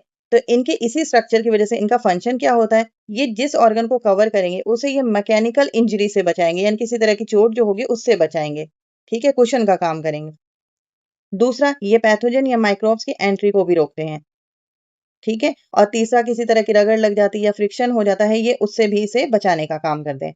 अब इस तरह की चीजें जहां पे हमें मैकेनिकल इंजरी से बचना है, फ्रिक्शन से बचना है, पैथोजन की एंट्री से बचना है, ये हमें कहाँ देखने को मिलेगा? हमारी स्किन पर।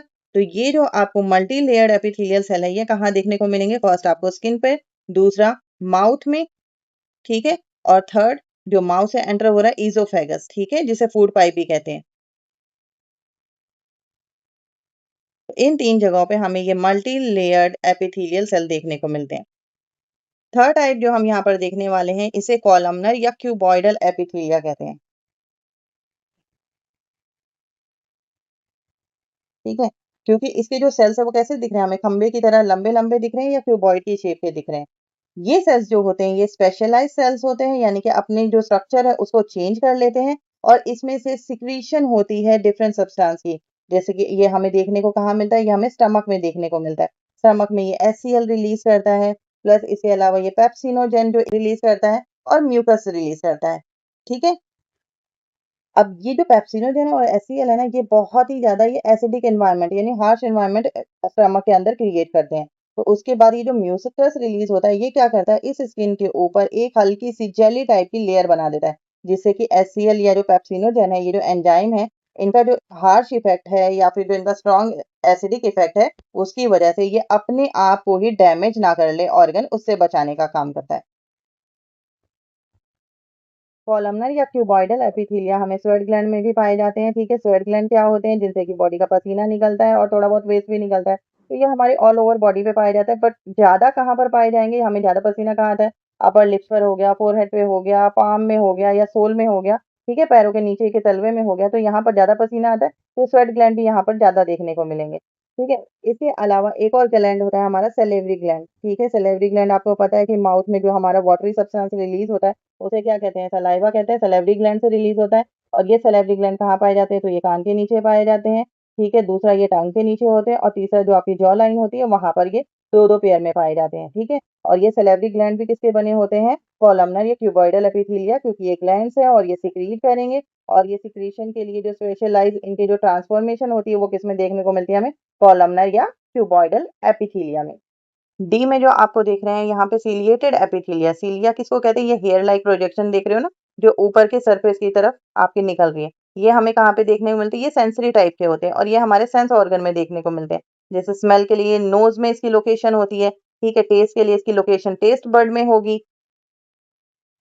और यहाँ पर साउंड के लिए इसकी लोकेशन ईयर में होगी। इसके अलावा ये हमारी बॉडी बैलेंस करने में भी हेल्प करते हैं। अब जैसे कि हमने कहा कि ये तो सेंसरी है, ठीक है, तो ये सेंस ऑर्गन में, तो ये बॉडी बैलेंस का क्या काम है इसमें, देखो जो हमारा ईयर होता है ना, तो ईयर के हमारे थ्री पार्ट्स होते हैं। जो इंटरनल ईयर होता है, ठीक है, उसमें एक ऐसा पार्ट होता है जिसकी वजह से हमारी पूरी बॉडी का पोस्चर जो है वो बैलेंस होता है। ठीक है, तो जो ईयर है वो सेंसरी ऑर्गन में आता है और उसी में हमें ये सीलिया देखने को मिलता है और ये हमारी बॉडी बैलेंसिंग में भी हेल्प करता है। नेक्स्ट यहाँ पर जो देख रहे हो आपको यहाँ पर लॉन्ग जो कॉलमनर यानी खंबे जैसे जो सेल्स दिख रहे हैं, इसके ऊपर आपको बहुत सारे छोटे छोटे ये हेयर प्रोजेक्शन दिख रहे हैं। ठीक है, अभी हमने बताया क्या कहते हैं इसके, यस, इसे सीलिया कहते हैं। ये हमें कहाँ पे दिखेगा, जहाँ पे अब इनको एब्जॉर्ब करना हो। ठीक है, एब्जॉर्प्शन का काम करना, तो एब्जॉर्प्शन का काम हमारी बॉडी में कहाँ होता है, देखो जब फूड डाइजेस्ट होता है, फूड डाइजेस्ट होने के बाद क्या होता है, उसमें से जो मिनरल न्यूट्रिएंट होते हैं वो हमारे ब्लड में एब्जॉर्ब होके जाते हैं। तो ये हमारा सारा जो डाइजेशन होता है यहाँ पे एब्जॉर्प्शन होगा वो किसमें होगा, स्मॉल इंटेस्टाइन में। ठीक है, तो ये हमारे सिलिएटेड कॉलमनर एपिथेलिया हमें कहाँ देखने को मिलते हैं, स्मॉल इंटेस्टाइन में, और इनका काम क्या होता है, न्यूट्रिएंट को एब्जॉर्ब करना। How are various parts connected in our body, देखो हमारी बॉडी में की जो वेरियस पार्ट्स है वो एक दूसरे से किस तरह से कनेक्ट होते हैं, किस तरह से कम्युनिकेट करते हैं या फंक्शन करते हैं। तो फर्स्ट देखो ब्लड, ब्लड का काम क्या होता है, ब्लड जो होता है बॉडी के हर एक सेल तक पहुंचता है। ठीक है, और हर एक सेल तक पहुंचने में इसका साथ में और क्या काम होता है, पूरी बॉडी में इसका ऑक्सीजन ट्रांसपोर्ट करने का काम होता है। ठीक है, न्यूट्रिएंट ट्रांसपोर्ट करने का काम होता है, वेस्ट मटेरियल ये रिमूव करता है सेल से, हार्मोन्स जो रिलीज होते हैं उनको ट्रांसपोर्ट करने का काम करता है। ठीक है, तो ये सारे फंक्शन क्या है, ब्लड के हैं और ये बॉडी के हर एक सेल में ये कम्युनिकेट करते हैं। दूसरा हम क्या देखते हैं, बोन्स, बोन्स क्या करते हैं, हमारी बॉडी का एक स्केलेटल सिस्टम बनाते हैं। ठीक है, जो हमारे हड्डियों का ढांचा होता है वो तैयार करते हैं ये बोन्स। अब इस बोन से क्या होगा, जो हमारी बॉडी को है एक पर्टिकुलर शेप मिलेगी, उसको एक स्ट्रक्चर मिलेगा, प्लस ये हमें प्रोटेक्शन भी देता है। प्रोटेक्शन किस तरह से देगा, जो हमारे वाइटल ऑर्गन्स हैं जैसे हमारा ब्रेन हो गया, लंग्स हो गए, ठीक है, इन सबको ही प्रोटेक्ट करने का काम करता है, हार्ट को प्रोटेक्ट करने का काम करता है। तो यानी कि वो सेल्स या वो टिश्यूज, ठीक है, जो एक दूसरे से कनेक्ट करते हैं और कम्युनिकेट करते हैं और फंक्शन के लिए एक दूसरे को सपोर्ट करते हैं, उन्हें क्या कहा जाता है, कनेक्टिव टिश्यूज। ठीक है, तो सेम जो हमने अभी बात करी कि ब्लड और बोन्स, ये दोनों ही क्या है, कनेक्टिव टिश्यूज हैं। ठीक है, अब अगर हम बात करते हैं इनके मैट्रिक्स की, देखो जब हम इनके मैट्रिक्स की बात करते हैं, मैट्रिक्स मतलब जो इनका इंटरनल कॉम्पोजिशन है जिससे ये मिलकर बने हैं। ठीक है। तो अगर आप वैसे भी अगर ब्लड और बोन्स, ठीक है, दोनों को अगर आप देखते हो या आपको पता है कि ब्लड कैसा है, ब्लड आपका सॉफ्ट होता है, ठीक है, लिक्विड टाइप का है, वाटरी सब्सटेंस है, राइट। और दूसरा, अगर ये हमारी स्किन में किसी तरह का कट लग जाता है तो क्या होता है, ये जेली लाइक होता है, जमना शुरू कर देता है। बट इसके अपोजिट जब हम बोन्स को देखते हैं तो बोन्स का स्ट्रक्चर कैसा होता है, ब्लड सॉफ्ट है तो बोन्स आपके हार्ड है, ब्लड लिक्विड है तो बोन्स आपके सॉलिड हैं, ठीक है। ब्लड अगर जेली लाइक सॉफ्ट है तो ये क्या है, ये बिल्कुल ही रिजिड है, सख्त है एकदम। देखो, ब्लड का कॉम्पोजिशन सेंट्रीफ्यूगेशन के थ्रू हम चेक करते हैं, ठीक है। ब्लड किन किन चीजों से मिलकर बना है, तो ब्लड के कंपोनेंट में आपको क्या देखने को मिलता है, प्लाज्मा। और उसके बाद जो दूसरा होता है वो ब्लड के कंपोनेंट है, जिसमें आपका आएगा आरबीसी, डब्ल्यूबीसी एंड प्लेटलेट्स, ठीक है। अब इसमें अगर हम कॉम्पोजिशन वाइज देखें तो 55% हमें प्लाज्मा देखने को मिलता है, और ये जो रेस्ट ऑफ द कॉम्पोजिशन है, ठीक है, इन ब्लड सेल्स की वजह से होता है, जो कि 45% होते हैं। अब यहाँ पर देखो, एक्सपीरियंस के बेसिस पे अगर आप इन्हें समझोगे तो आप इनके फंक्शन को ज्यादा अच्छे से रिलेट कर पाओगे और लॉन्ग टर्म तक याद भी कर पाओगे, ठीक है। तो फर्स्ट इसमें क्या दिया हुआ है कि when you get a small cut on your skin, अगर हमें छोटा सा कट लगता है, स्क्रैच लगता है, ठीक है, कहीं पे छोटा सा कट लगता है या ब्लड निकलना शुरू होता है, तो थोड़ी देर में आप क्या ऑब्जर्व करोगे कि वहां से क्या है, ब्लड जो है, रेड कलर का ब्लड आपका बाहर आ जाता है, ठीक है। तो सबसे पहले आपको ये देखना है कि ये ब्लड में जो रेडनेस है वो किसकी वजह से होती है, आरबीसी की वजह से, ठीक है। और इस आरबीसी में होता क्या है, इस आरबीसी में आपके हीमोग्लोबिन होता है, जिसका ये सिंबल है एचबी, ठीक है। और इसकी वजह से ही ब्लड जो आरबीसी है, ठीक है, ये रेड कलर की होती है। तो जैसे ही हमें चोट लगेगी, कट लगेगी, तो जो ब्लड बाहर आएगा, ऊज आउट होगा, वो किस कलर का होगा, रेड कलर का। तो ये रेड कलर कहाँ से आया, ये आपको समझ में आ गया। देखो, अब जब हमें कट लग गया तो क्या कट लगने के बाद पूरा का पूरा ब्लड लॉस होता ही रहता है, या थोड़ी देर बाद आप वहां पे देखोगे आपको किसी तरह की क्लॉटिंग नजर आने लग जाएगी, जो वहां पे ब्लड होगा वो गाढ़ा होने लग जाएगा, और जो फर्दर ब्लड लॉस है उसको वो रोक देता है। तो ये क्लॉटिंग के लिए क्या रिस्पॉन्सिबल है, इसमें जो ये कंपोनेंट है ना, प्लेटलेट, ये किस में हेल्प करता है, ब्लड क्लॉटिंग में, जिससे कि ब्लड लॉस को रोका जा सके। तो आपको इसका फंक्शन अब याद रहेगा कि ये जो ब्लड होता है हमारा रेड कलर का क्यों होता है, और ब्लड की क्लॉटिंग के लिए ब्लड के कौन से कंपोनेंट रिस्पॉन्सिबल होते हैं, प्लेटलेट्स। नेक्स्ट एक्सपीरियंस इसमें क्या दिया हुआ है कि अगर हमें किसी तरह का स्किन इन्फेक्शन होगा, स्किन इन्फेक्शन होगा, उस केस में आप क्या देखते हो, ठीक है, वहां पे स्किन वाली जगह पे हल्का सा रेडनेस सी आ जाती है, ठीक है। रेडनेस आने का रीजन क्या होता है, या फिर धीरे धीरे वहां पे पस बननी शुरू हो जाती है। तो ये रेडनेस, ये पस किसकी वजह से होती है, जो हमारे ब्लड में डब्ल्यूबीसी होता है ना, ये क्या करता है, वहां पे जाके क्लॉटिंग करता है। क्लॉटिंग करने का रीजन ये होता है कि ये हमारी इम्यून सिस्टम है, ठीक है, और ये कोई भी इंफेक्शियस एजेंट हमारी बॉडी में एंटर करता है तो ये वहां पर जाकर इकट्ठे हो जाते हैं, ठीक है। इकट्ठे होते हैं, रीजन यही होता है ताकि वो जो इन्फेक्शियस एजेंट है उसे किल कर सके। तो ये रेडनेस, ये पस फॉर्मेशन, ये किसकी वजह से हो रही है, ड्यू टू द एक्यूमुलेशन, या फिर ये डब्ल्यूबीसी के इकट्ठे होने से, ठीक है। तो डब्ल्यूबीसी की क्या हो रही है, यहाँ पे एक्यूमुलेशन हो रही है। जब आप एक्सरसाइज करते हो या रनिंग करते हो तो आपका फेस जो है वो रेड अपीयरेंस क्यों देता है, या फेस रेड क्यों हो जाता है।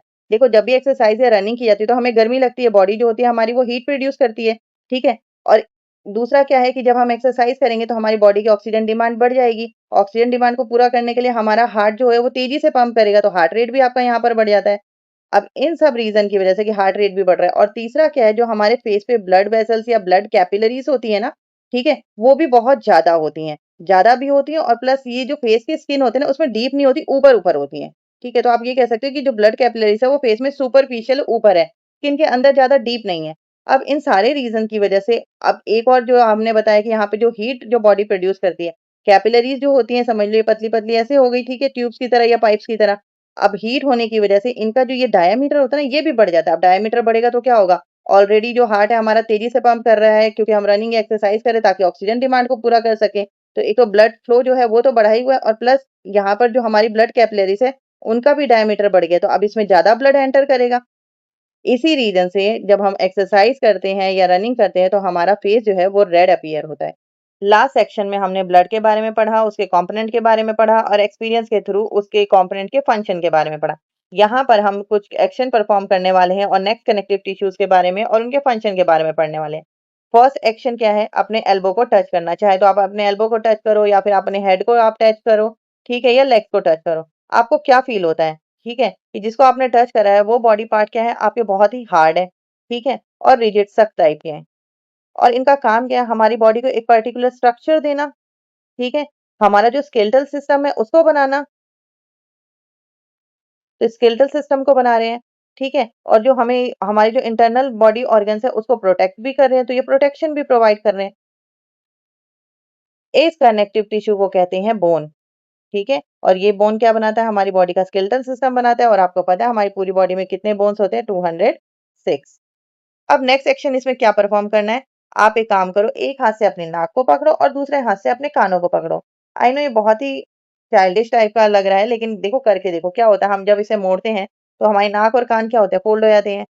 मास्टर जी होते हैं या टीचर्स होते हैं, कई बार बच्चे जब काम नहीं करते हैं या फिर कुछ सख्त टाइप के टीचर होते हैं, वो क्या करते हैं? बच्चों के कान खींचते हैं।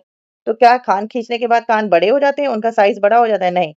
जैसे ही उनको उस बॉडी पार्ट को आप वापस छोड़ते हो तो वो बॉडी पार्ट क्या होते हैं? अपने ओरिजिनल शेप में आ जाते हैं। ठीक है? वो अपना ओरिजिनल शेप गेन कर लेते हैं, रिटेन करते हैं अपना शेप। ठीक है? तो इस तरह की जो इलास्टिसिटी हमें देखने को मिलती है या फ्लेक्सिबिलिटी देखने को मिलती है, तो ये बोन क्या कर रहे हैं? ये ईयर्स में, नोज में फ्लेक्सिबिलिटी ला रहे हैं। ठीक है? इन्हें इन कनेक्टिव टिश्यूज को कहा जाता है कार्टिलेज। ये कनेक्टिव टिश्यू आपको कहाँ देखने को मिलेंगे? फ्लेक्सिबिलिटी के लिए आपको कानों में देखने को मिलेंगे, ठीक है? नोज में देखने को मिलेंगे। इसके अलावा जो हमारी बॉडी के लॉन्ग बोन होते हैं ना, जैसे कि ये हमारा हो गया, ये कौन सा लॉन्ग बोन है? आप इसका नाम बता सकते हो? Yes, femur. ये हमारी बॉडी का सबसे लॉन्ग बोन होता है, लॉन्गेस्ट बोन होता है। और दूसरा हमारा जो लॉन्ग बोन है वो क्या है? ह्यूमरस। तो ह्यूमरस का ये वाला पार्ट देख रहे हो ना, हेड पार्ट, यहाँ पर भी कार्टिलेज होता है। और जो हमारे यहाँ पर आप ये लॉन्ग बोन देख रहे हो, ठीक है, फीमर की, तो यहाँ पर जो ये नी कैप से जो मिल रहा है ना, यहाँ पर, यहाँ भी आपको क्या देखने को मिलेगा? कार्टिलेज देखने को मिले। अब यहाँ पर ये कार्टिलेज क्या फंक्शन कर रही है? कुशनिंग का काम कर रहा है। जैसे तकिया होता है ना, कि हमें शॉक एब्जॉर्प्शन से बचाता है, ठीक है? जो चोट वोट लगी है तो उसको रिड्यूस करने के काम आता है। तो यहाँ पर ये कुशनिंग का काम कर रहा है। नेक्स्ट एक्शन है यहाँ पर कि अगर मान लो एक हाथ से, ठीक है, एक हाथ से आप अपने दूसरे हाथ को पकड़ लीजिए। पकड़ने के बाद आपने क्या करना है कि जिस हाथ को आपने पकड़ा है ना, मान लो कि इस हाथ से आपने इसको पकड़ रखा है। अब इस हाथ की उँगलियों को घुमाओ, ठीक है? विगलिंग करने का मतलब होता है उँगलियों को घुमाना। तो उँगलियों को घुमाओ, घुमाने से आपको क्या फील होगा? ठीक है, तो जिस हाथ से आपने इसको पकड़ा है ना, आपको फील आएगा कि यहाँ के मसल्स भी मूव कर रहे हैं।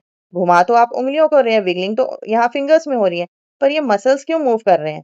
ठीक है, इसका रीजन क्या होता है कि जो हमारे बोन्स होते हैं ना, फिंगर्स के भी बोन्स हो गए या हमारे बॉडी बोन्स होते हैं, इनके जो मसल्स होते हैं, ठीक है, ये बोन से कनेक्टेड होते हैं। ठीक है, और इनमें जो कनेक्शन बनाता है उस टिश्यू को कहते हैं टेंडन। ठीक है, इस टेंडन का काम क्या है? बोन को मसल से कनेक्ट करना। ठीक है, और ये मूवमेंट में हेल्प करता है। चलिए, इसको भी एक्शन के थ्रू इन्होंने कहा है एनसीईआरटी में समझने को, तो आपको ये साथ साथ परफॉर्म भी करना चाहिए। अगर आप चेयर पे बैठते हो, ठीक है, तो अपने पैरों को क्या करते हो? ऊपर की तरफ ला सकते हो। ठीक है, इनवर्ड मूवमेंट तो आप इजिली कर सकते हो, लेकिन ऊपर जब आप ऊपर की तरफ लाओगे तो ये मूवमेंट क्या होगा? लिमिटेड होगा ना, कि आपके पैर जब सीधे हो गए क्या उससे भी ज्यादा ऊपर चले जाएंगे? घुटनों के पास से क्या आपकी एंगुलर फॉर्म में आगे के पैर मुड़ सकते हैं? नहीं। तो ये क्या कर रहे हैं? ये वाले जो कनेक्टिव टिश्यू है, ये लिमिटेड मूवमेंट ला रहे हैं आपकी बॉडी में। लिमिटेड मूवमेंट के साथ-साथ ये क्या करते हैं? एक बोन को दूसरे बोन से जोड़ने का काम करते हैं। जैसे हमारी जो नी कैप होती है ना, यहाँ पर एक बोन से दूसरे बोन को जोड़ने का काम कर रहे हैं और इन्हें कहते हैं लिगामेंट। ठीक है? जो एक बोन से दूसरे बोन को जोड़ने का काम करे उसे लिगामेंट कहते हैं। ये बॉडी में लिमिटेड मूवमेंट लेके आते हैं और ये बोन्स की डिसलोकेशन को भी प्रिवेंट करते हैं, यानी कि रोकने की कोशिश करते हैं। चलिए, अब शॉर्ट में हम देख लेते हैं जो कार्टिलेज है, कार्टिलेज का मैट्रिक्स या फिर जो इसका इंटरनल मटेरियल है ना, जिसका ये बना हुआ है, वो किस टाइप का होता है? जेली लाइक सब्सटेंस है, ठीक है? जैसे ब्लड होता है ना जेली लाइक, वैसे ही कार्टिलेज भी क्या है? जेली लाइक है और ये सॉफ्ट होता है। इसका मोस्ट ऑफ द पार्ट जो है वो वाटर से बना हुआ है। लेकिन जब हम बोन्स की बात करते हैं तो बोन्स हमारे कैसे होते हैं? हार्ड एंड रिजिड होते हैं। और ये मोस्टली किससे बने होते हैं? ये compound of phosphorus and calcium के बने होते हैं। फोरस एंड कैल्शियम, ठीक है? तो चलिए अब तीनों के फंक्शन शॉर्ट में देख लेते हैं। टेंडन क्या करता है? टेंडन जो है बोन को मसल से कनेक्ट करता है ताकि मूवमेंट हो सके। लिगामेंट क्या करता है? लिगामेंट बोन को बोन से कनेक्ट करता है जिससे कि बॉडी की जो स्टेबिलिटी है वो मेंटेन की जा सके। लिमिटेड मूवमेंट होती है इसमें और बोन्स को डिसलोकेशन से बचाता है। कार्टिलेज हमारी बॉडी के लॉन्गेस्ट बोन में देखने को मिलता है, जैसे कि यहाँ पे फीमर है, फीमर जो नी कैप के पास जुड़ रहा है दूसरे बोन के पास। ठीक है, यहाँ पर अगर किसी तरह का झटका लगता है तो उस झटके से बचाने के लिए शॉक एब्जॉर्बन का काम करते हैं। ठीक है, यहाँ पे कुशनिंग का काम करते हैं। इसके अलावा कार्टिलेज जो है हमारी बॉडी में नोज में और ईयर्स में हमें देखने को मिलते हैं, जो कि यहाँ पर इसको फ्लेक्सिबिलिटी देते हैं। Can we control movement in our body? Movement जो हो रही है वो हमारी बॉडी में डिफरेंट टाइप की होती है, ठीक है। कुछ मूवमेंट्स होता है जिसे हम कॉन्शियसली कंट्रोल कर सकते हैं, तो वो मूवमेंट जिसे हम इंटेंशनली कंट्रोल कर रहे हैं या परफॉर्म कर रहे हैं, ठीक है, वो मूवमेंट क्या कहलाते हैं? हमारे वॉलंटरी मूवमेंट। वॉलंटरी मूवमेंट जैसे कि वॉक करना, ठीक है, रन करना, राइड करना, तो ये सारे काम, या रेसलिंग कर रहे हो आप, तो इन सब में जो बॉडी मूवमेंट हो रही है वो क्या हो रही है? इच्छा अनुसार हो रही है, वॉलंटरी हो रही है, ठीक है।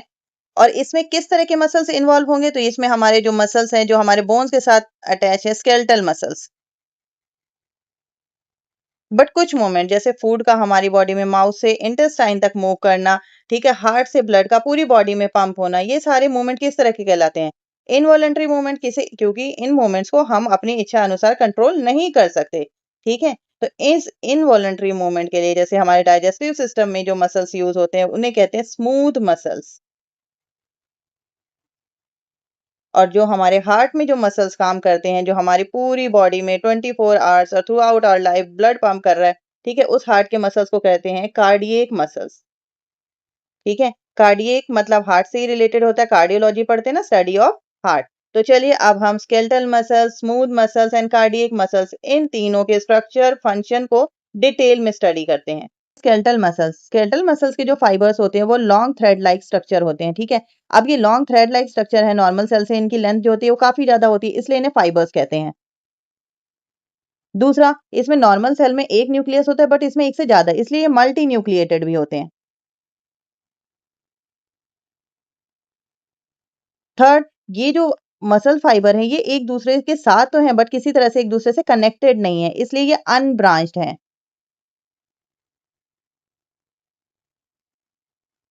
अब ये जो मसल फाइबर है इसमें हमें डार्क बैंड और लाइट बैंड, इनके अरेंजमेंट्स देखने को मिलती हैं। ये डार्क बैंड और लाइट बैंड है, इनमें आपस में ये स्लाइड करते हैं एक दूसरे के ऊपर, जिसकी वजह से मसल्स में कॉन्ट्रैक्शन और रिलैक्सेशन होता है और मसल्स मूव करते हैं। और इसके बारे में डिटेल में आप हायर क्लासेस में पढ़ोगे।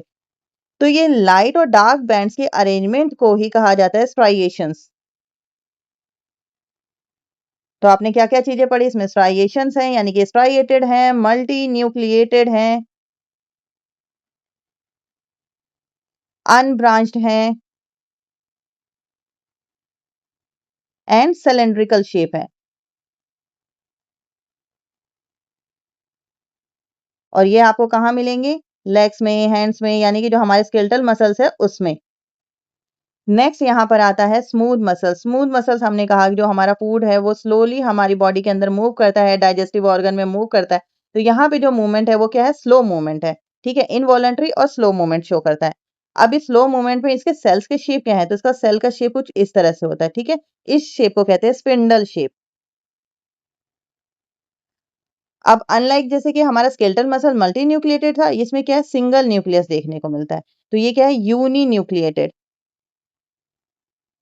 इसमें एक ही न्यूक्लियस है, ठीक है। और इसके भी सेल्स एक दूसरे के साथ तो होते हैं लेकिन किसी तरह से कनेक्टेड नहीं होते, तो ये भी क्या होंगे? अनब्रांच्ड। तो हमने स्मूथ मसल्स के बारे में पढ़ लिया। स्मूथ मसल्स किस तरह के होते हैं? अनब्रांच्ड होते हैं, यूनिन्यूक्लिएटेड होते हैं, स्पिंडल शेप होती है इनकी, ठीक है। और ये हमें कहाँ पे देखने को मिलते हैं? ये हमें हमारे डाइजेस्टिव ऑर्गन में यानी कि हमारे स्टमक में, इंटेस्टाइन में और ब्लड वेसल्स में मिलते हैं। लास्ट हमारा आता है इसमें कार्डियक मसल्स। देखो, कार्डियक मसल्स में भी हमें जो दिख रहे हैं सेल्स वो क्या है? फाइबर टाइप में है, ठीक है। तो इसके भी सेल्स क्या बना रहे हैं? लॉन्ग फाइबर्स बना रहे हैं। शेप क्या है इसकी? सिलेंड्रिकल है। बट अगर स्केलेटल के कंपैरेटिवली हम यहाँ पे देखें तो यहाँ पे मसल्स आपस में एक दूसरे से कनेक्टेड है, तो ये क्या है? ब्रांच्ड है। पर ये जो ब्रांच सेल है ये क्या है? सिंगल है, हर एक किसी में एक ही न्यूक्लियस दिख रहा है, तो ये भी क्या होंगे? यूनी न्यूक्लिएटेड, जैसे आपके स्मूथ मसल्स होते हैं। हार्ट में हमें लाइट स्ट्राइएशंस देखने को मिलते हैं, यानी कि लाइट और डार्क बैंड तो है लेकिन बहुत ही कम है as compare to skeletal muscles. इसके अलावा कार्डियक सेल में एक ये जिगजैग लाइन, ठीक है, ये लाइन देखने को मिलती है जिसे कहते हैं इंटरकैलेटेड डिस्क।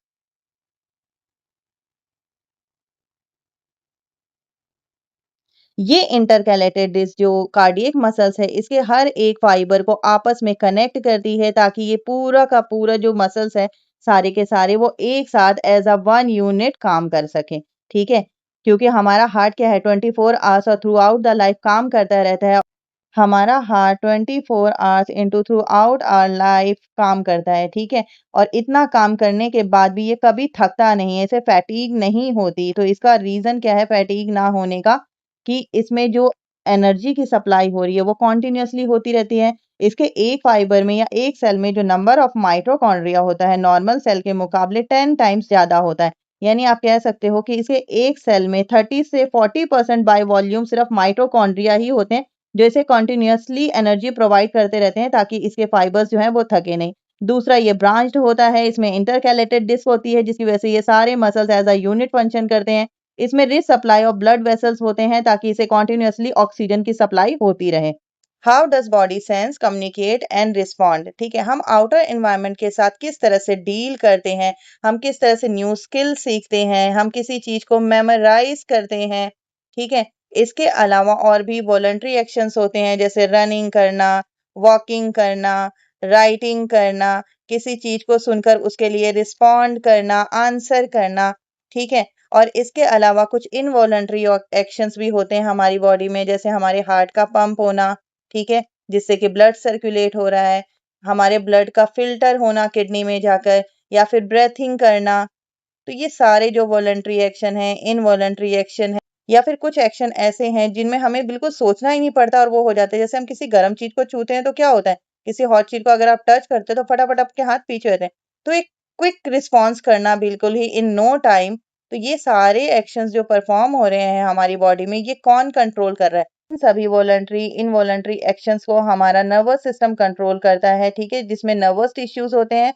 नर्वस टिश्यू जो होते हैं हमारी बॉडी को तो कंट्रोल करते हैं और साथ में हमारी बॉडी में एक नेटवर्क बनाते हैं, यानी कि हमारा ब्रेन और उससे निकलने वाला स्पाइनल कॉर्ड और स्पाइनल कॉर्ड से निकलने वाले बहुत सारे नेटवर्क, ठीक है? और इन नेटवर्क्स में होते हैं नर्वस टिश्यूज, और इन नर्वस टिश्यूज के सेल को कहते हैं न्यूरॉन्स। तो चलिए अब न्यूरॉन्स के बारे में पढ़ते हैं, इनके स्ट्रक्चर को और इनके फंक्शन को। देखो यहाँ पर आपके एनसीईआरटी में न्यूरॉन का स्ट्रक्चर दिया गया है। न्यूरॉन के स्ट्रक्चर में 3 मेन पार्ट होते हैं। फर्स्ट होता है ये सेल बॉडी, जिसमें कि आपका न्यूक्लियस आता है। इस सेल बॉडी से हमें छोटे-छोटे से यहाँ पे शॉर्ट फाइबर्स निकलते हुए दिख रहे हैं, ठीक है? जैसे पेड़ों में ब्रांचेस कैसे होती हैं, वैसे ही इसमें से ये फाइबर्स निकल रहे हैं। इन फाइबर्स को कहा जाता है डेंड्राइट्स, ठीक है? अब इन फाइबर्स में एक फाइबर जो है वो काफी लॉन्ग हो जाता है, ठीक है? इस लॉन्ग फाइबर को कहा जाता है एक्सॉन, और इस एक्सॉन में लास्ट में आपको एक्सॉन टर्मिनल देखने को मिलते हैं। ये डेंड्राइट सिग्नल को रिसीव करने का काम करते हैं, ठीक है? और ये रिसीव सिग्नल एक्सॉन के थ्रू आगे ट्रांसमिट किया जाता है, और ये ट्रांसमिटेड सिग्नल जो है आगे या तो नेक्स्ट न्यूरॉन को या फिर पर्टिकुलर सेल को वहां पर सेंड कर दिया जाता है। तो यहाँ पर क्या हुआ, एंडिंग ऑफ सिग्नल हुआ, यानी कि ये दूसरे एक्सॉन को अब सिग्नल पास कर दिया जाएगा, और देन नेक्स्ट ये तब तक चलता रहेगा जब तक कि ये डेजिग्नेशन तक ना पहुंच जाए, यानी कि जिस सेल तक या जिस न्यूरॉन तक इसे पहुंचना है, जब तक ना पहुंच जाए तो इसी तरह से ये मैसेज जो है आगे ट्रांसमिट होता रहता है from one neuron to other neuron. Musculoskeletal system में हमें कनेक्टिव टिश्यू और मसल्स देखने को मिलते हैं, ठीक है? कनेक्टिव टिश्यू में हमारे आते हैं cartilage, bones, joints, tendon, ligament, ठीक है? मसल्स जो होते हैं हमारे बोन्स से किसके थ्रू जुड़े होते हैं? तो कनेक्टिव टिश्यू टेंडन के थ्रू जुड़े होते हैं, ठीक है? और बोन से बोन्स की जो जॉइंट होते हैं वो किसके थ्रू होती है? लिगामेंट के थ्रू होती है। बोन्स हमारे बॉडी को क्या देते हैं? एक फिक्स स्ट्रक्चर और शेप देते हैं, ठीक है? हमारी बॉडी के पोस्चर मेंटेन करने में हेल्प करते हैं। और कार्टिलेज जो होते हैं हमारी बॉडी में फ्लेक्सिबिलिटी देते हैं, जिससे मूवमेंट में हेल्प मिलती है, राइट? अब अगर हम बात करें कि एक एवरेज ह्यूमन में उसके बोन का वेट कितना होगा, ठीक है? तो एक एवरेज ह्यूमन में उसके बोन का वेट उसकी टोटल बॉडी वेट का 12 टू 15% होता है। तो अगर मान लीजिए मेरा वेट 60 केजी है तो इसका 15% मेरा बोन वेट होगा, यानी कि ऑलमोस्ट ये रख लीजिए 9 केजी, ठीक है? तो मेरे 60 केजी के वेट में 9 केजी वेट जो है वो सिर्फ मेरे बोन्स का है। जहां तक हम बात करते हैं मसल्स और बोन के वेट की, तो ये हमारे टोटल बॉडी वेट का 30 टू 40% होता है इन केस ऑफ फीमेल, और 40 टू 50% होता है इन केस ऑफ मेल। यानी कि मैंने बोला कि मेरा वेट 60 केजी है तो मेरे बोन का वेट कितना आया था, 9 केजी आया था, ठीक है? और बोन प्लस मसल्स, ठीक है, इन दोनों का वेट मेरा कितना होगा, 30 टू 40%। तो 60 केजी का अगर मैं 40% अप्रॉक्स निकालती हूँ तो ये कितना आएगा, 24 केजी। तो 24 केजी मेरा मसल्स और प्लस बोन, दोनों का वेट है। और बोन का वेट मुझे ऑलरेडी पता है, मैं निकाल चुकी हूँ, वो कितना है 9 केजी है। तो मेरे मसल्स का वेट कितना आएगा, 24 में से 9 माइनस कर लो, 15 केजी। ठीक है, तो 15 केजी मेरे मसल्स का वेट है और 9 केजी मेरे बोन्स का वेट है। तो इस तरह से आप अपने भी बोन्स और मसल्स का वेट निकाल सकते हो अगर आपको अपना बॉडी वेट पता है तो। What types of movement our body have, हमारी बॉडी में किस किस तरह की मूवमेंट होती है और किस तरह से हमारे जो डिफरेंट बॉडी पार्ट्स है वो इसमें इन्वॉल्व होते हैं। ये आपका लिस्ट जो है ये आपके एनसीईआरटी में दिया हुआ है। चलिए इसके थ्रू हम समझते हैं कि हमारी बॉडी मूवमेंट किस किस तरह की है। तो आप क्या देखते हो, शोल्डर में आपकी कैसी मूवमेंट होती है, शोल्डर में आप अपने कंधों को पूरा घुमा सकते हो। ठीक है, कंप्लीट रोटेशन देखने को मिलती है। इसके अलावा इसमें टर्निंग साइड यानी कि आप साइड से अपने हाथों को हिला सकते हो, ऊपर नीचे कर सकते हो। तो अगर हम शोल्डर की बात करें तो यहाँ पे हमें कंप्लीट रोटेशन और टर्निंग साइड या अदर मूवमेंट देखने को मिलती है। नी की बात करते हैं तो नी जैसे एल्बो है, इसमें भी हमें सिर्फ बेंडिंग होती है, वो भी एक ही डायरेक्शन में, कि हम अपने पैरों को पीछे की तरफ घुमा सकते हैं। नेक, नेक में आपको कैसी रोटेशन देखने को मिलती है, आपको साइड वाइज या फिर आप इसे पार्शियल रोटेशन भी कह सकते हो। ठीक है, कि आप एक कंधे के एक साइड से दूसरे साइड तक अपने नेक को घुमा सकते हो। नेक्स्ट आता है आपका फिंगर्स। फिंगर्स में आप क्या कर सकते हो, फिंगर्स में आप पार्शियल रोटेशन कर सकते हो, फिंगर को आप बेंड कर सकते हो, घुमा सकते हो। ठीक है, टोज, टोज में आप क्या कर सकते हो, ओनली बेंडिंग शो कर सकते हो। इसके अलावा आप अपने टोज को ऊपर और नीचे भी कर सकते हो। तो आपका अप एंड डाउन का भी ऑप्शन आया था, अगर स्पेशलाइज करें तो सारे नहीं, only up and down. Wrist की बात करें तो रिस्ट में हमें क्या होता है, हम पार्शियल रोटेशन कर सकते हैं, रिस्ट को हम अपने बेंड कर सकते हैं, बस इस दो टाइप के। तो यहाँ पर हम देख रहे हैं जो हमारे डिफरेंट बॉडी पार्ट्स है उसमें जो मूवमेंट है या उनकी जो रोटेशन है वो डिफरेंट दिख रही है। तो ये जो रोटेशन है, ठीक है, या ये मूवमेंट है, हमारी बॉडी में किसकी वजह से आती है, तो ये रोटेशन हमें देखने को मिलती है जॉइंट्स की वजह से। जॉइंट्स क्या होते हैं, देखो जॉइंट्स जो है वो दो बोन्स के बीच में एक तरह का जंक्शन होता है, जोड़ होता है। ठीक है, जो दो बोन्स को अलाउ करता है कि ये किस तरह से मूव कर सकते हैं। जैसे हमारे एल्बो में है, एल्बो में बेंडिंग दिख रही है, तो शोल्डर में हमें कंप्लीटली हम रोटेट कर पाते हैं, अपने कंधों को पूरी तरह से घुमा पाते हैं। तो आगे हम पढ़ने वाले हैं डिफरेंट टाइप के जॉइंट्स और ये हमारी बॉडी में किस किस पार्ट में होते हैं और किस तरह से ये हमारी बॉडी में मूवमेंट में हेल्प करते हैं। फर्स्ट जॉइंट जो हम यहाँ पे पढ़ने वाले हैं वो है बॉल एंड सॉकेट जॉइंट। देखो बॉल एंड सॉकेट जॉइंट आपको कहाँ देखने को मिलते हैं, ये जो हमारे लॉन्ग बोन होते हैं, जैसे पैरों में हमारा फीमर है जो कि हमारी बॉडी का सबसे लॉन्गेस्ट बोन है। ठीक है, और हाथों का ये ह्यूमरस। ठीक है, इनका जो हेड पार्ट होता है वो किस इस तरह से होता है। ठीक है, जैसे ये सर्कुलर सा बॉल सा होता है और यहाँ पर जिसमें ये फिट होता है, ठीक है, वो ऐसे ही करके होलो टाइप के होते हैं। तो ये सर्कल क्या होगा, इस होलो में जाके फिक्स हो जाएगा। तो यहाँ पर जो बनने वाला जॉइंट्स होता है वो कहलाता है बॉल एंड सॉकेट जॉइंट। अब इस जॉइंट से हमारी बॉडी को क्या क्या फायदे होते हैं, क्या क्या बेनिफिट है, तो ये हमारी बॉडी में क्या ला रहा है, फ्लेक्सिबिलिटी ला रहा है। ठीक है, हम अपने हाथों को क्या कर सकते हैं, सर्कुलर मूवमेंट में मूव कर सकते हैं, तो यहाँ पे आपको सर्कुलर मोशन देखने को मिलता है। ठीक है, अपने हाथों को आप साइड वेज में भी मूव कर सकते हो। ठीक है, आप बैकवर्ड मूव कर सकते हो, फॉरवर्ड मूव कर सकते हो। तो ये circular movement sideways, backward, forward है, ये हमें कहाँ देखने को मिलती है। ठीक है, तो ये हमें या तो हैंड में देखने को मिलेगी या फिर लेग्स में देखने को मिलेंगे। और इस जॉइंट को क्या कहते हैं, बॉल एंड सॉकेट जॉइंट।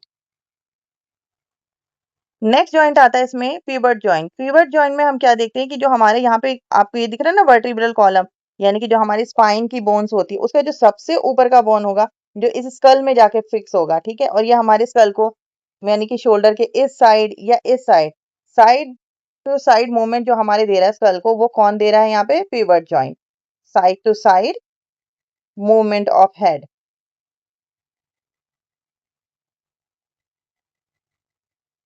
अब नेक्स्ट जॉइंट यहाँ पर आप देख रहे हो स्कल में, यानी कि जो हमारे ये ऊपर का खोपड़ी का हिस्सा ना, जिसमें कि हमारा ब्रेन, ठीक है, जो हमारे ब्रेन को प्रोटेक्ट करके रखता है।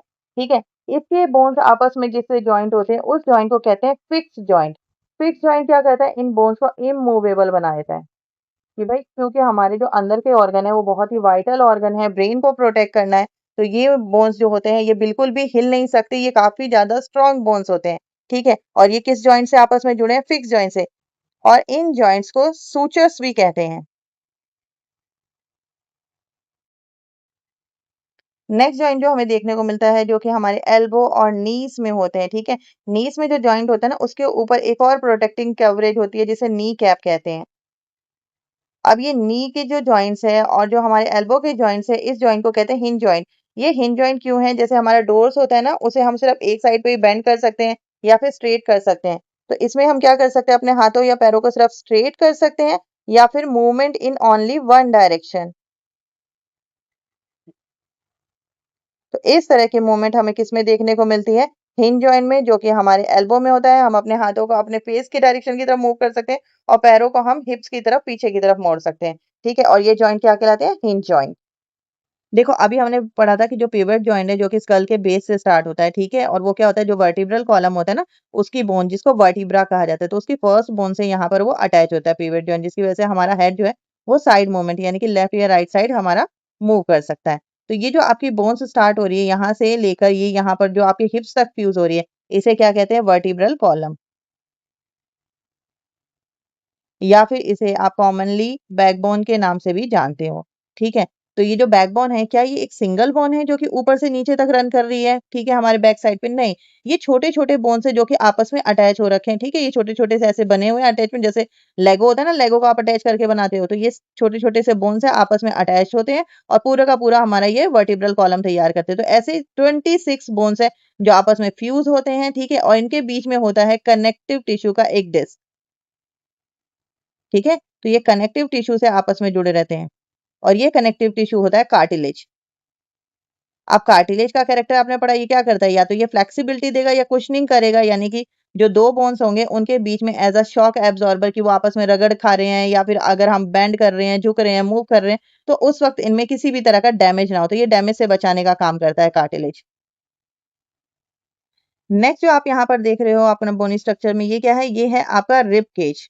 ठीक है, रिब केज है जो कि हमारे वाइटल ऑर्गन जैसे कि हमारे लंग्स को, ठीक है, हमारे हार्ट को प्रोटेक्ट करने का काम करता है। अब ये रिब केज में क्या आप कैसे देख रहे हो? सर्कुलर सर्कुलर टाइप के जो बोन्स देख रहे हो, ठीक है, ये सारे बोन्स फ्रंट में आके इस लॉन्ग से बोन से अटैच हो रहे हैं। इस बोन को कहते हैं चेस्ट बोन या फिर स्टर्नम। ठीक है, और बैक साइड में ये जाके बैक बोन से अटैच हो रहे हैं हमारे। ठीक है, अब यहाँ पर जहाँ पर ये अटैच हो रहे हैं ना, यहाँ पर भी एक तरह के कनेक्टिव टिश्यू होते हैं और इस कनेक्टिव टिश्यू को अगेन क्या कहते हैं? कार्टिलेज। अब ये कार्टिलेज यहाँ पे क्या देगा? फ्लेक्सिबिलिटी देगा। अब इस फ्लेक्सिबिलिटी का यूज क्या है? देखो, जब हम ब्रेथ इन करेंगे, सांस लेते, तो क्या होता है? हमारी लंग्स का साइज इंक्रीज हो जाएगा। ठीक है, लंग्स का साइज इंक्रीज होगा तो ये जो हमारा बोनी स्ट्रक्चर है रिब केज, ये भी क्या हो जाएगा? एक्सपैंड होगा। ठीक है, और इसी के साथ-साथ जब हम ब्रेथ आउट करेंगे, साँस बाहर निकालेंगे, तो हमारे लंग्स जो होंगे वो सिकुड़ेंगे, कॉन्ट्रैक्ट होंगे, तो साथ-साथ हमारे रिब केज में भी कॉन्ट्रैक्शन आती है। तो ये कॉन्ट्रैक्शन और रिलैक्सेशन लाने में ये जो कार्टिलेज है, जो कि अटैचमेंट हो रही है यहाँ स्टर्नम में और रिब केज में, ये इसकी हेल्प करता है। ठीक है? आपको याद रखना है टोटल नंबर ऑफ रिब्स जो बोन्स होते हैं, ठीक है? रिब्स बोन जो होते हैं 12 पेयर्स में होते हैं। तो यानी कि 12 इज़ लेफ्ट साइड और 12 राइट साइड। टोटल कितने बोन्स हो गए? 24 बोन्स और 1 आपका स्टर्नम। तो ये हो गया प्लस 25। तो हम चलिए हम एक बार, हमें पता है कि मेनली हम बचपन से पढ़ते आ रहे हैं हमारी बॉडी में टोटल नंबर ऑफ बोन्स कितने होते हैं? 206। चलिए काउंट करके देखते हैं। देखो स्कल वाला जो क्रैनियल पार्ट है इसमें हमारे टोटल नंबर बोन्स होते हैं 22, राइट। उसके बाद आता है हमारा बैक बोन यानी कि वर्टिब्रल कॉलम, इसमें मैंने कितने बताया आपके कितने बोन्स है हमारे?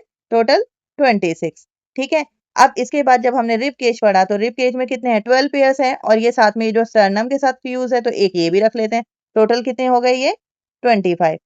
अगर हम देखें हमारे लिम्स, लिम्स मतलब हमारे हाथ और पैर, तो लिम्स तो यहाँ पर हमारे ये जो लॉन्ग बोन है, ह्यूमरस है, रेडियस, अल्ना, और ये जो नीचे के हमारे डिजिट हो गए, फिंगर्स के और हमारी रिस्ट हो गई, सारे बोन्स मिलाकर टोटल 30 होते हैं। तो हर एक साइड, इस लेफ्ट में भी 30 और राइट में भी 30। सेम ऐसे ही जब हम पैरों की तरफ देखते हैं यानी कि हमारे हैंड लिम्स की तरफ भी देखते हैं तो इसमें भी 30 होंगे और इसमें भी टोटल 30। तो 4 हमारे लिम्स हो गए, तो टोटल नंबर ऑफ बोन्स कितने हुए हमारे? 120, राइट। अब क्या रह गया हमारे ये वाले बोन, शोल्डर बोन। देखो शोल्डर बोन में एक जो हमारा पीछे की तरफ और ये जो हमारा कॉलर बोन, ठीक है, इन दोनों को मिलाओ तो एक साइड में आपके कितने बने? दो। और यहाँ पर भी ये वाला कॉलर बोन और ये वाला शोल्डर बोन, दो। तो ये दो और ये दो, टोटल कितने हो गए? 4 बोन्स हो गए शोल्डर्स में। हिप में भी ये जो बोन देख रहे हो ना, ये सिंगल बोन नहीं होता, ये दो बोन होते हैं। ठीक है, तो हिप बोन भी आपके कितने हैं? दो। अब देखो ये जो बोन्स है ना, इनको कहते हैं गर्डल। तो चाहे आप अपने पीछे शोल्डर की बात कर लो या हिप बोन की बात कर लो, इन्हें कहते हैं गर्डल। तो आप पेक्टोरल गर्डल भी कहते हो। और जो हिप्स में होते हैं ये वाले बोन, इनको पेल्विक गर्डल कहा जाता है। ठीक है, तो पेक्टोरल गर्डल में हमारे 4 बोन यानी कि शोल्डर में हमारे 4 हो गए और पेल्विक यानी कि हिप्स में हमारे 2 बोन्स हो गए। तो ईयर्स में हमारे कितने बोन होते हैं? तो ईयर्स में आपने पहले ही पढ़ा है, ठीक है, 3 बोन्स होते हैं आपके। क्या आप उनके नाम बता सकते हो? तो ये होते हैं आपके मैलियस, इनकस एंड स्टेप्स। और जिसमें स्टेप्स जो होता है वो हमारी बॉडी का सबसे स्मॉलेस्ट यानी कि ह्यूमन बॉडी का सबसे स्मॉलेस्ट बोन क्या होता है? स्टेप्स होता है। और लॉन्गेस्ट बोन कौन सा होता है आपका? फीमर। तो 2 कान हो गए तो 3 और 3 हमारे यहाँ पर और कितने बोन आ गए टोटल? 6 बोन्स। चलिए और एक और बोन होता है जो कि हमारे वॉइस बॉक्स के ऊपर होता है जिसे हम कहते हैं हायोइड बोन्स, ठीक है? तो एक और आपने ऐड करना है। अब इसका टोटल करते हैं, ठीक है? टोटल आप करोगे तो आपके टोटल नंबर ऑफ बोन्स आएँगे 206। देखो कितना आसान। क्रेनियल यानी स्कल वाले पार्ट में 26 आपका वर्टिब्रल कॉलम, चेस्ट के आपके 25 हो गए, हाथ तो 4 हाथ पैर हो गए यानी 1 में 30 तो 4 में 120।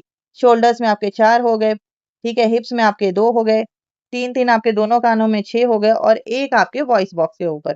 टोटल अब कितने हैं?